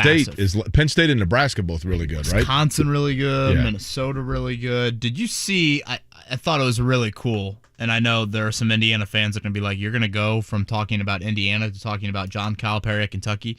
Did you see what John Calipari and Mark Few did yesterday? I did not. So obviously, and I was thinking about and thoughts to everyone in Kentucky, it's been impacted by these just extreme floods they've had here recently. Cal and Kentucky did like an open practice for fans, and basically it was that along with a telethon of just kind of raising money to attend practice, and they can even watch the stream, those things. And he had Mark Few on at one point, and Mark Few could not look more like Mark Few Spokane in the background. Just like lake behind him, looks like he's either just gone fishing or about to go fishing. And they're having a casual conversation, and they start kind of bantering back and forth. And Cal's like, "You've always wanted me to, schedule a game against you guys. So, what are you doing on November 20th next year?" And all of a sudden, they announce that Kentucky will play at Gonzaga on November 20th this season. Gonzaga will do the return trip to Rupp next year, and Mark Few gave away 2 tickets up for auction for Kentucky fans to sit courtside at the game. So Cal will go to Spokane. Gonzaga, but not Bloomington. And I knew that's where you're going to go with it. I thought it was a pretty cool moment in raising money. Have you been to Gonzaga? No, but that is like this. This is what I love about college basketball, Jake, is when you see the non-conference games, but they do it on the campus sites. Totally, yeah. I absolutely love that. It's amazing. You got to wonder how many kids that go to Gonzaga right now go to school there because of the basketball program. Boy, I mean, for Butler, how many kids do we talk to? Saw with Butler. Yeah. That are like, hey, I'm from Chicago. How'd you know about Butler? Well, they went to the Final Four, and then I knew about it, and so I applied. I thought Josh Molnick.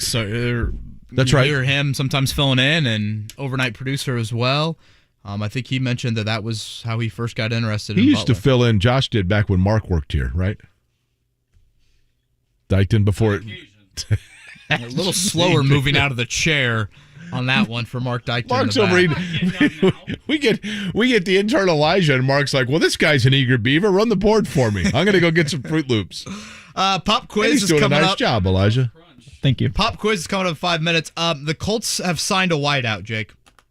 Really? Yes. And he's got an acronym that has a J in it. Should I play the breaking news music for this? Will you play the breaking news? Yes. Elijah? Yes, I will. Got Elijah Johnny on the spot. That. Ladies and gentlemen, Here we can go. I please have your attention? This is I've too just long. been handed an urgent and horrifying news story. And I need all of you to stop what you're doing and listen. Are you ready for this, Jake? Yep. OBJ or DJ Montgomery? Who do you think the Colts have just signed at wideout? Can I guess DJ Montgomery's college? Sure. We each will get one guess on this. Do you know the school that DJ? I don't. I do not. Okay, DJ Montgomery, I am going to say, played at Louisiana Monroe. Mark Dykton, your guess.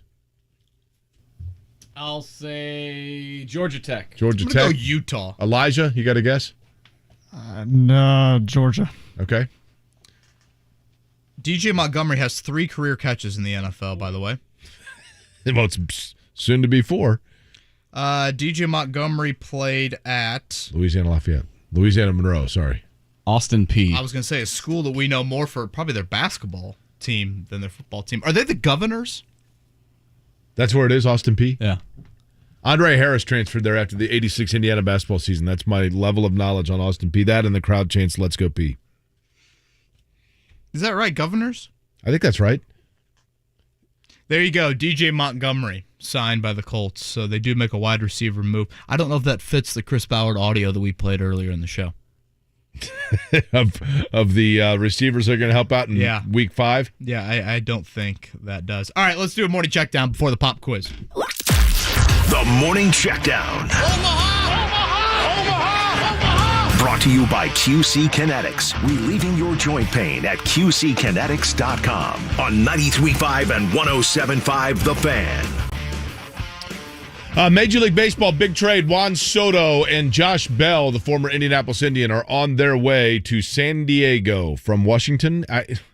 Again, I know it's a huge trade, but how big a trade can it be when 2 guys who are on a sub-30 win team are on their way to a team that's 14 games out?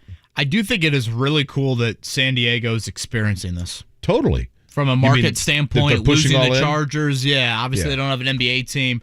You have the San Diego Padres with Tatis, Machado, and Juan Soto. Yeah, I mean, have you been to San Diego? Oh, yeah. Glorious. My wife and I went there a couple years ago. Like, why would anyone live anywhere else if you could live in San Diego? Certainly. That did not play. I'm sorry. Do you want to just do the noise? You can just do it organically. Nice. Look at Elijah. Mark, the computer breaks yesterday. Mark's freaking out. Elijah just makes up sounds. You got to love it. The Reds, they played well. Graham Ashcroft pitched well yesterday. 2-1 over the Marlins. Cardinals shut out the Cubs 6-0 there. The Indianapolis Indians won on a walk-off. Diego Castilla, they beat the Bats yesterday. And the world of Major League Baseball mourns the passing of the greatest to ever do it, Vin Scully, passing away at the age of 94. Perhaps the greatest thing that you can say about Vin Scully is he simply was someone that when you listened to a game, you felt like you were not only learning about the game of baseball and the participants in it, but you were doing so from a guy who, like you, was just happy to be there. Without it was question. like listening to your great uncle do a game, and to do it for as long as he did. He is the longest tenured broadcaster for a single team in American professional sports. He was the second longest member of the Dodger Dodger organization, behind only Tommy Lasorda. 67 years with the Dodgers for Vin Scully. Age 94 there. We'll play some Vin Scully highlights to round out the show today. The Colts have their 5th practice at Grand Park. That begins at noon today. They'll practice again at noon tomorrow. Tomorrow looks like a little bit of rain chance, so we'll have to monitor that if the Colts go indoors there. Going to be a hot one up there in Westfield. Their Sunday practice, which is their last weekend practice of camp, that is already sold out. It's a Sunday at noon. That is sold out, and their first preseason game is a week from Saturday. Man, I'm telling you, it's going to be rainy and November before you know it. What do you think of that Dolphins punishment yesterday? Man, I'll tell you what, kind of unprecedented, right? I agreed. Again, for those that missed it, I know there were some tanking elements with the Brian Flores lawsuit from back earlier in the year that got a lot of attention. It seems like the punishment here was more to do with the tampering, trying to pursue Tom Brady on 2 occasions, also trying to pursue Sean Payton as well. Now, Stephen Ross is a Michigan grad. Tom Brady, of course, Michigan product as well. So they will lose a first-rounder in 2023, a third-rounder in 2024. Ross is suspended until mid-October and fined $1.5 million, as if Tom Brady has done enough to torment Miami Dolphins fans. He gets one last laugh, doesn't he? Somebody did say to me, Odell Beckham, they're like, man, he's going to be fabulous for the Buccaneers in December. Seems about right, doesn't it? Right. Miami still has one first-round pick next year. We'll see what happens with Tua and his development there. But joint practices for the Dolphins and the Bucs starting next week. Wonder if this storyline will continue for that. Can you imagine Dolphins fans seeing Tom Brady? All right, it is time for the pop quiz. 317-239-1070. Scotty's entered the building. I'm seeing a lot of baseball on this pop quiz. Mm-hmm. A lot, actually. This looks impossible. Yeah. No, it's very doable. That's why we need people to call in at 239-1070 for their chance for a Jiffy Lube. Elijah's shaking his head. Is that at the impossibility of it? I saw some of the questions, and one of them, I think the second one, I was just like, who's going to know that off the top of their head? Without a hint from Jake. If Jake doesn't give them a hint. You're not selling it. We need people calling in. We want to be real. We want to be educational, entertaining, and real. If you think you have good sports acumen, call in, and we're going to put it to the test today, ladies and gentlemen. Thank you. 317-239-1070. Mark, you ought to get on your LinkedIn. 1070. It's pop quiz time. If you missed your favorite show on The Fan today, no worries. Go to 1075thefan.com and click on our blog section to read up on the most discussed topics of the day. You need a lawn care pro and a pest control pro. You can have both in one guy. You. DoMyOwn.com will help you get there with pro products, pro knowledge, and pro support. DoMyOwn.com for the pro in you. Payless Liquors is always on target when Charlie says sell it. Check out these deals. Mom Water 4-packs, $8.99. Woodbridge Wine, all varieties, in the 1.5 liter, only $9.99. Bud Light and Coors Light 12-ounce 18-packs are $14.99. And Canadian Club, the 1.75 liters, only $16.99. That's the same price Payless charged back in 1992. Crown Royal 750s are $23.99, and Grey Goose Vodka in the 1.75 liters, only $39.99. Plus, Payless is hiring. Just go to PaylessLiquors.com for the application. Don't pay more, get more. Pay less at Payless Liquors. Bowling, bowling, bowling, keep them balls a-rolling. Bowling, bowling, bowling, Royal Pin. It's time to sign up for a league at any of the Royal Pin locations. They have leagues for beginners who just want to have fun and competitive leagues for longtime bowlers. All bowlers are welcome. Don't have a team? Don't worry. They'll match you up with a team. It's easy. Just sign up for a league at royalpin.com or stop into one of the centers. Plus, download the Open Lane app and become a rewards member. League bowlers get games for just $1.75 throughout the week, so don't wait to join. Set 'em up, knock 'em down, send them flying, spinning round. For more information, call 465-8484 or visit royalpin.com. Royal Pin, bowling, bowling. Royal Pin, bowling. Nestled on 175 wooded acres near the picturesque town of Zionsville, Golf Club of Indiana boasts 15 water holes, 72 bunkers, and championship tees of more than 7,000 yards. Upon visiting the facility, Jack Nicklaus stated, Golf Club of Indiana is as nice a facility as I've seen to come out and play daily fee golf. Golf Club of Indiana, just 20 minutes from Indianapolis International Airport and from beautiful downtown Indianapolis. Call us at 769-6388 to reserve your tee time today. Cards issued by Celtic Bank, member FDIC. Are you the decision maker in your company? Consider this. For the first time in decades, there's a better option for a corporate card and spend management platform. Meet Ramp, the only corporate card and spend management system designed to help you spend less money so you can make more. Most corporate credit cards offer points as incentives, but those points amount to less than their worth in real cash value. Ramp's credit cards offer you cash back, real money in your pocket. Plus, you control who spends what with each vendor. And Ramp software collects and verifies receipts automatically, which means you'll stop wasteful spending and close your books in hours instead of days. Businesses that use Ramp add up to 3.3% to their bottom line the first year. If you're a decision maker, adding Ramp could be one of the best decisions you've ever made. And now get $250 when you join Ramp for free. Just go to ramp.com/sports. Ramp.com/sports. RAMP.com/sports.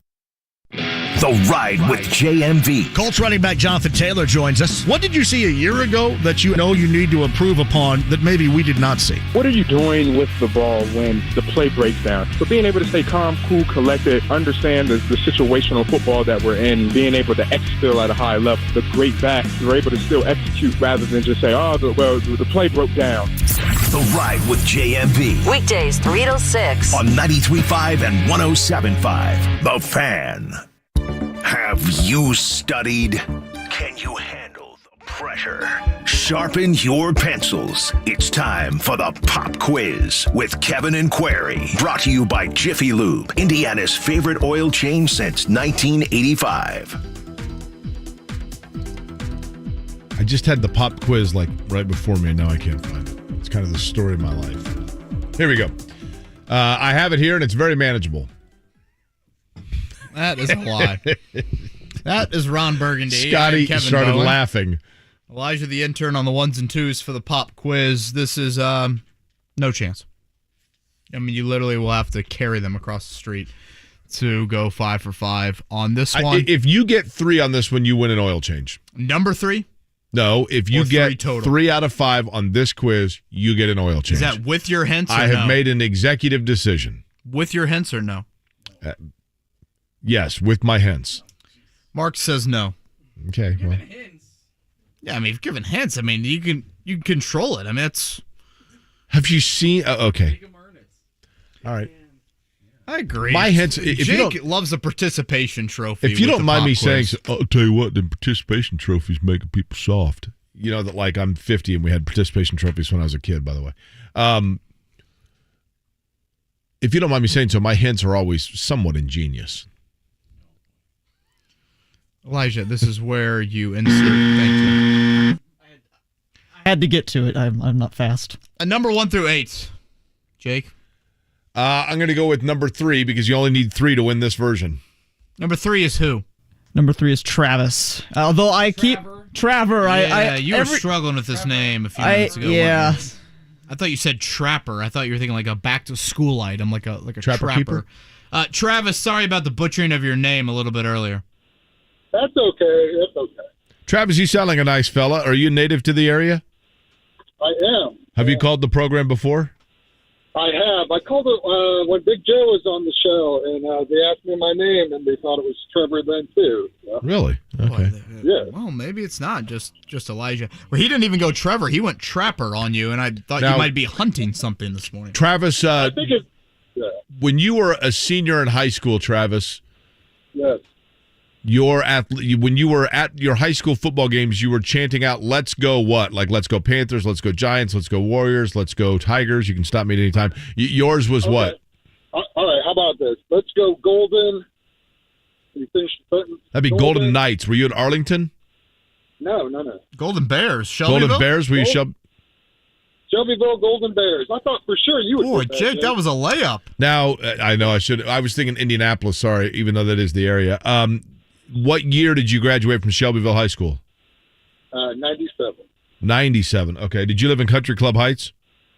No, I did not. Did you ever go to Compton's Cow Palace?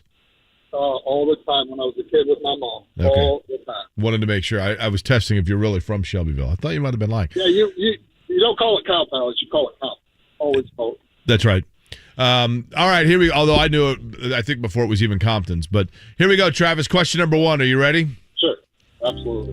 Which of the following teams currently owns the best record in Major League Baseball? The Yankees, Dodgers, Mets, or Astros? The Dodgers. Okay. Number 2, the Major League Baseball trade deadline passed yesterday with 29 of the 30 teams making deals over the last week. Name the lone franchise that did not make a trade. Pirates, White Sox, Marlins, Rockies.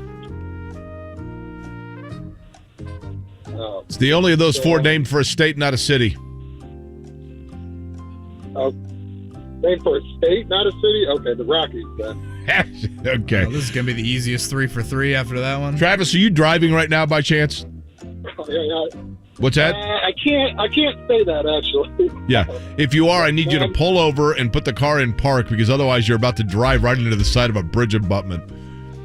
Vin Scully passed away last night at the age of 94. Scully was the voice of the Brooklyn and LA Dodgers from 1950 to 2016, which is 67 seasons. Named the active Major League Baseball announcer who has broadcast for the most seasons for one team. I mean, what? Is it Bob Uecker? Is it Bob Uecker, Denny Matthews, Jaime Jarren, or Mike Shannon? I'm just going to say Bob Uecker. Travis was on Bob Uecker early there. Sabrina, how do you say that last name? Sabrina Ionescu of the New York Liberty recorded, she's from Oregon, right? Recorded her fourth 30-point game of the season last night, breaking a tie for the most 30-point games in the WNBA this season. Who was tied with Sabrina? I used to watch Sabrina the Teenage Witch back in the day. A, Diana Taurasi, B, Candace Parker, C, Brianna Stewart, or D, Skylar Diggins-Smith? Let's go Candace Parker. Skylar Diggins married a Notre Dame football player. Remember, 3 out of 5 wins you an oil change. Here we go. On this day in 1960, the only trade in Major League history in which a pair of managers swapped teams took place. Jimmy Dykes and Joe Gordon swapped clubs in which they were managing. Name the two teams. I might need a hint on this one. Well, Travis... I love how Travis just like, give me a hint or else I have no idea what the answer is. No, I'm sorry. One of them hosts an IndyCar race on an island, and the other used to host an IndyCar race at an airport. The Chicago White Sox and the Philadelphia. Okay. Not bad. White Sox division-wise, he was close on that one. Travis, do you know the name of the tallest building in downtown Shelbyville? No, I don't. It's the Quarry Building. True story. Is that right? Oh, yeah, right there on the Squircle. Look it up. All right, let's see how Trapper did. Which team currently owns the best record in Major League Baseball? He said the Dodgers. He is correct. Question number 2. Trade deadline passed. The only team sat around and never answered the phone, the Colorado Rockies. God, 29 of 30 teams. The Major League Baseball trade deadline is pretty wild. It is. It's cool. Now, Vin Scully passing away, handing now the reins to the longest current tenured broadcaster in baseball is Jaime Jarren, who is the Dodgers Spanish language announcer and will retire after this, his 64th season. Scotty is so proud of himself. Diana Taurasi for question number 4. That means it came down to number 5. Elijah, what are you doing over there? Elijah's really rubbing it into Travis right now. You don't even get a We didn't even give the answer to number 5 yet. You could have got number 5 correct, Elijah. Loser. But he didn't. I mean, Scotty, where does even 3 come from? Tigers and Cleveland Indians, by the way, the 2 teams for number 5. Now, Scotty, I guess along the lines of 3, Matt Taylor's the youngest play-by-play announcer in the NFL, correct? Matt Taylor, I think, is like 35 years old, something along those lines. So, yeah, I would assume that is. Travis, thank you for calling in to the pop quiz. All right, we come back. We will talk a little Vin Scully to round out the show here. Kevin Aquari, 935-1075, The Fan. Hi guys, it's Andrew. Are you struggling with erectile dysfunction and sick of the pills? Well, today, Wednesday, August 3rd, we're running an unprecedented one-day special you won't want to miss out on. Pine Grove Medical Clinic uses the most powerful form of wave therapy. This is a technology clinically shown to repair blood vessels and improve blood flow. We can now get rid of your erectile dysfunction without any pills. If you're ready to transform your love life, grab your phone. Today is your day. Call us now and you'll qualify for the assessment and ultrasound totally free. Also, a gift that can produce powerful results in the bedroom in minutes. You're going to love that, guys. And today only, we're offering 5 tune-up treatments to our patients free. This is our most lucrative offer ever, worth $1,000, but call today, Wednesday, and qualify totally free. 317-552-1111. That's 317-552-1111. Guys, put a stop to your erectile dysfunction and get your love life back. Call Pine Grove Medical Clinic now to qualify. This offer ends today. 317-552-1111. Hellsberg Diamonds presents the guy who found the perfect ring. Jake needed an engagement ring, so he did his research, asked his fiance's best friends for advice. She wants emerald cut. Definitely. And he went to Hellsberg Diamonds. Jake knew that Hellsberg's been in business for over 100 years. That means quality. And with their price match guarantee, he'd get a great deal. And she'd get the ring she's always wanted. Way to go, Jake. So be like Jake. Find the ring of her dreams at a Hellsberg Diamonds near you or at Hellsberg.com. Indy 11 takes on the Pittsburgh Riverhounds this Saturday, August 6th. Kickoff is at 7 p.m. downtown at Carroll Stadium. Come early to tailgate and be part of the pregame festivities. Pick up your game day poster and ready yourself for 90 minutes of nonstop action. Thanks to game sponsor IBEW Local 481, there will be $11 family food specials and $4 Heinekens all night long. Download the Indy 11 app to manage your game day experience. Buy your tickets or purchase now online at Indy11.com.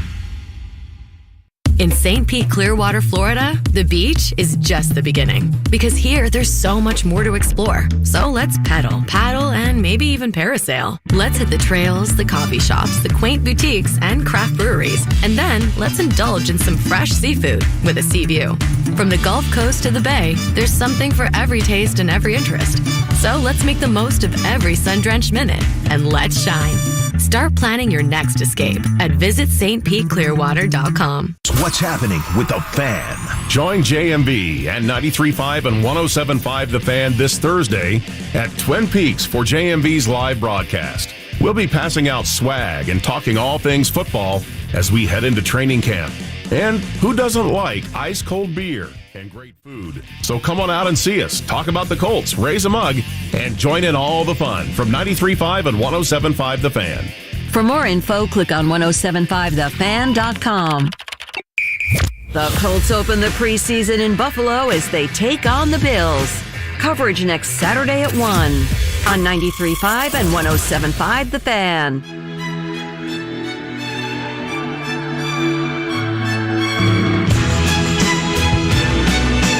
You're listening to Kevin and Query on 93.5 and 107.5 The Fan. It is sometimes surreal to realize the finality of a life or a career that seemingly either of the two would go on forever.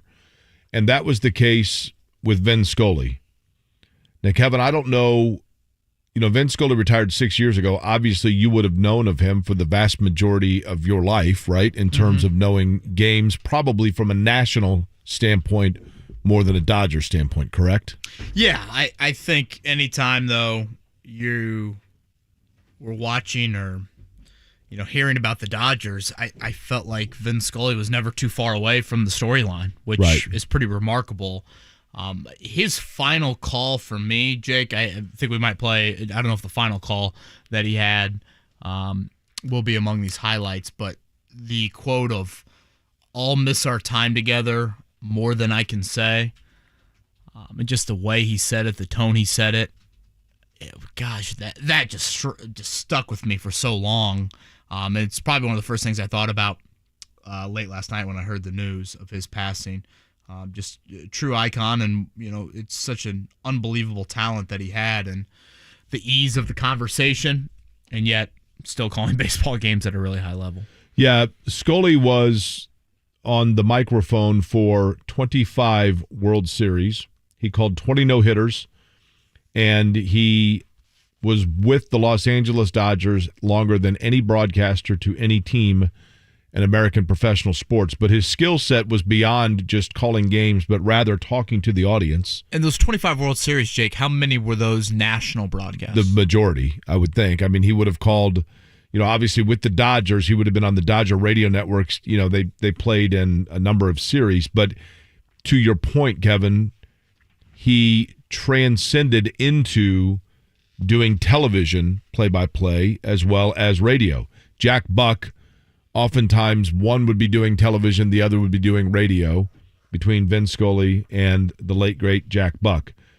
But it was always a treat, in particular when the Dodgers would get into the World Series, because his professionalism then was on its greatest display because of the neutrality and the objectivity with which he was able to call games.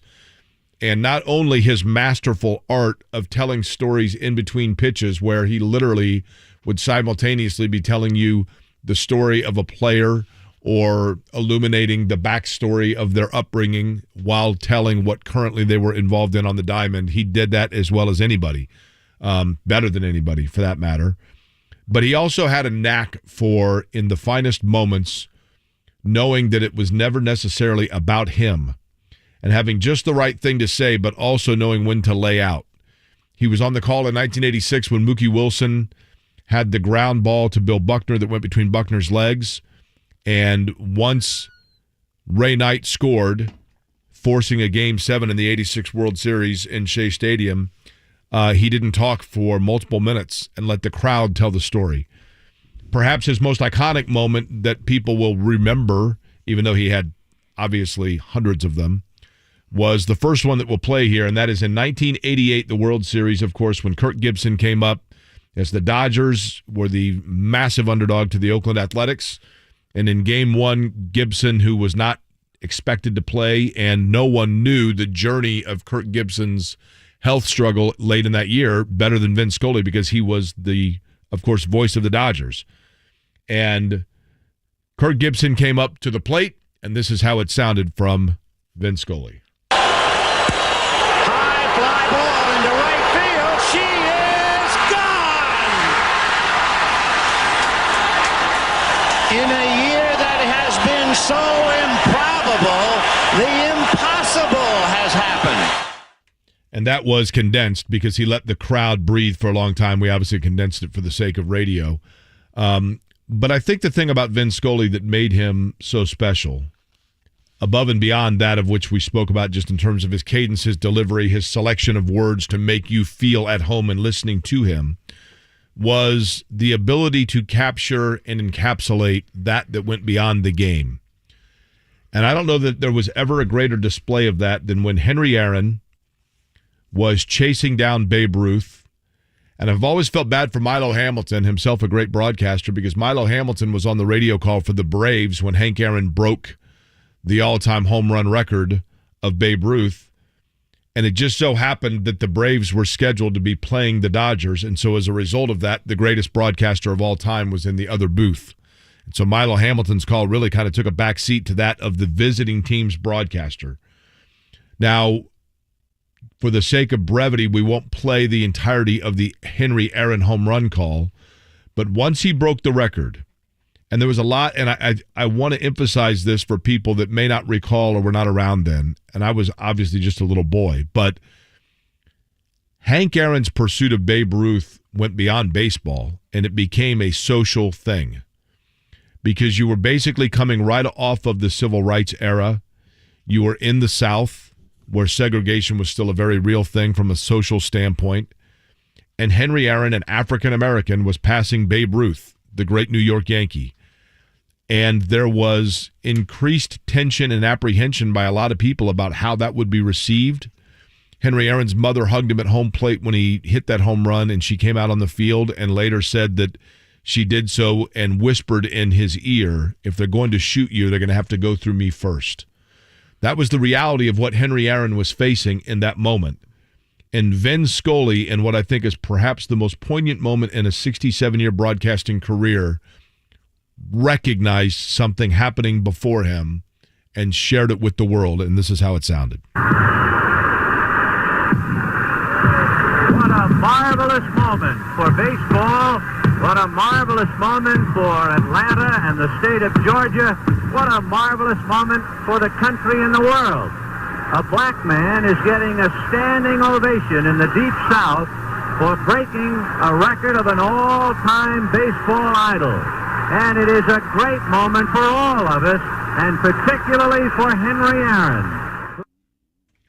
That, to me, is, in many, many ways, Kevin, that is greatness personified on a microphone. Yeah, and, this might be a little bit more into the art of play-by-play, Jake, but what an incredible way of listening, breathing, kind of taking a step back. Because in that moment, if you're describing a little bit more of what is happening on the field at that time, he could have described the fans that came onto the field and put their arms around Henry Aaron. I mean, that certainly was what, if you watch the clip visually, that's probably your first takeaway from it. But yet that is where Vin Scully goes in that moment. And just to have such perspective in a highlight that is arguably the greatest in Major League Baseball history, certainly one of them, is pretty damn impressive. And I think just in general, Jake, something that we all probably could learn from Vin Scully is just the art of listening. And his form of it oftentimes was just letting natural sound and you'd kind of hear the surroundings, and that would paint a little bit of the picture. But I think far too often in today's world, we don't listen enough or choose not to listen to certain things that we don't want to. But I think in a way, he did that. Maybe not strictly with how we think about it, of opening our ears, but he did that. I think that's what made him such a great, great broadcaster. The ultimate skill for a broadcaster, and Vin Scully is one of the very few, maybe the only, that accomplished this. When you do play-by-play, your job is to allow the listener to feel like they are at the sporting event. And in the case of Vin Scully, it maybe was less about that and more about feeling like Vin Scully was sitting with you in your living room. And that is the ultimate skill. He signed off in 2016 after a brilliant career as a broadcaster, and did so by recognizing those with which he had shared so many moments. And here's how it sounded. Since 1958, you and I have really grown up together through the good times and the bad. The transistor radio is what bound us together. By the way, were you at the Coliseum when we sang Happy Birthday to an umpire? Were you among the crowd that groaned at one of my puns? Or did you kindly laugh at one of my little jokes? Did I put you to sleep with the transistor radio tucked under your pillow? You were simply always there for me. I've always felt that I needed you more than you needed me, and that holds true to this very day.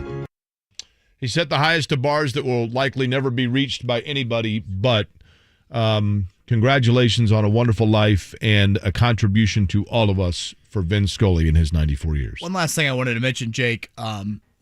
Baseball playing post 9/11, if there's two moments that I kind of remember about that, I guess three things now that I think about it. The New York team's playing, and if I'm not mistaken, didn't the Yankees or the Mets have a walk-off in that first game back, I want to say. I remember Jack Buck in front of the Cardinals fans, and I remember Vin Scully talking, welcoming us back, frankly, probably as a country, and summarized it extremely eloquently and beautifully, which is so often the case with everything he did from a play-by-play standpoint, which went much deeper than just the game of baseball. So thank you to Mark and yourself for helping to put that together. We'll have Chuck Pagano joining us tomorrow at 9 a.m. It's the Chuck Strong Gala, and the former Colts head coach will be in Indianapolis for that, and he's going to join us on the show. Tomorrow we'll recap the fifth day of practice from Colts training camp. 107.5 The Fan has some daily notebook recaps on that as well. Talk to you tomorrow. We are at Colts camp. Let guys get react.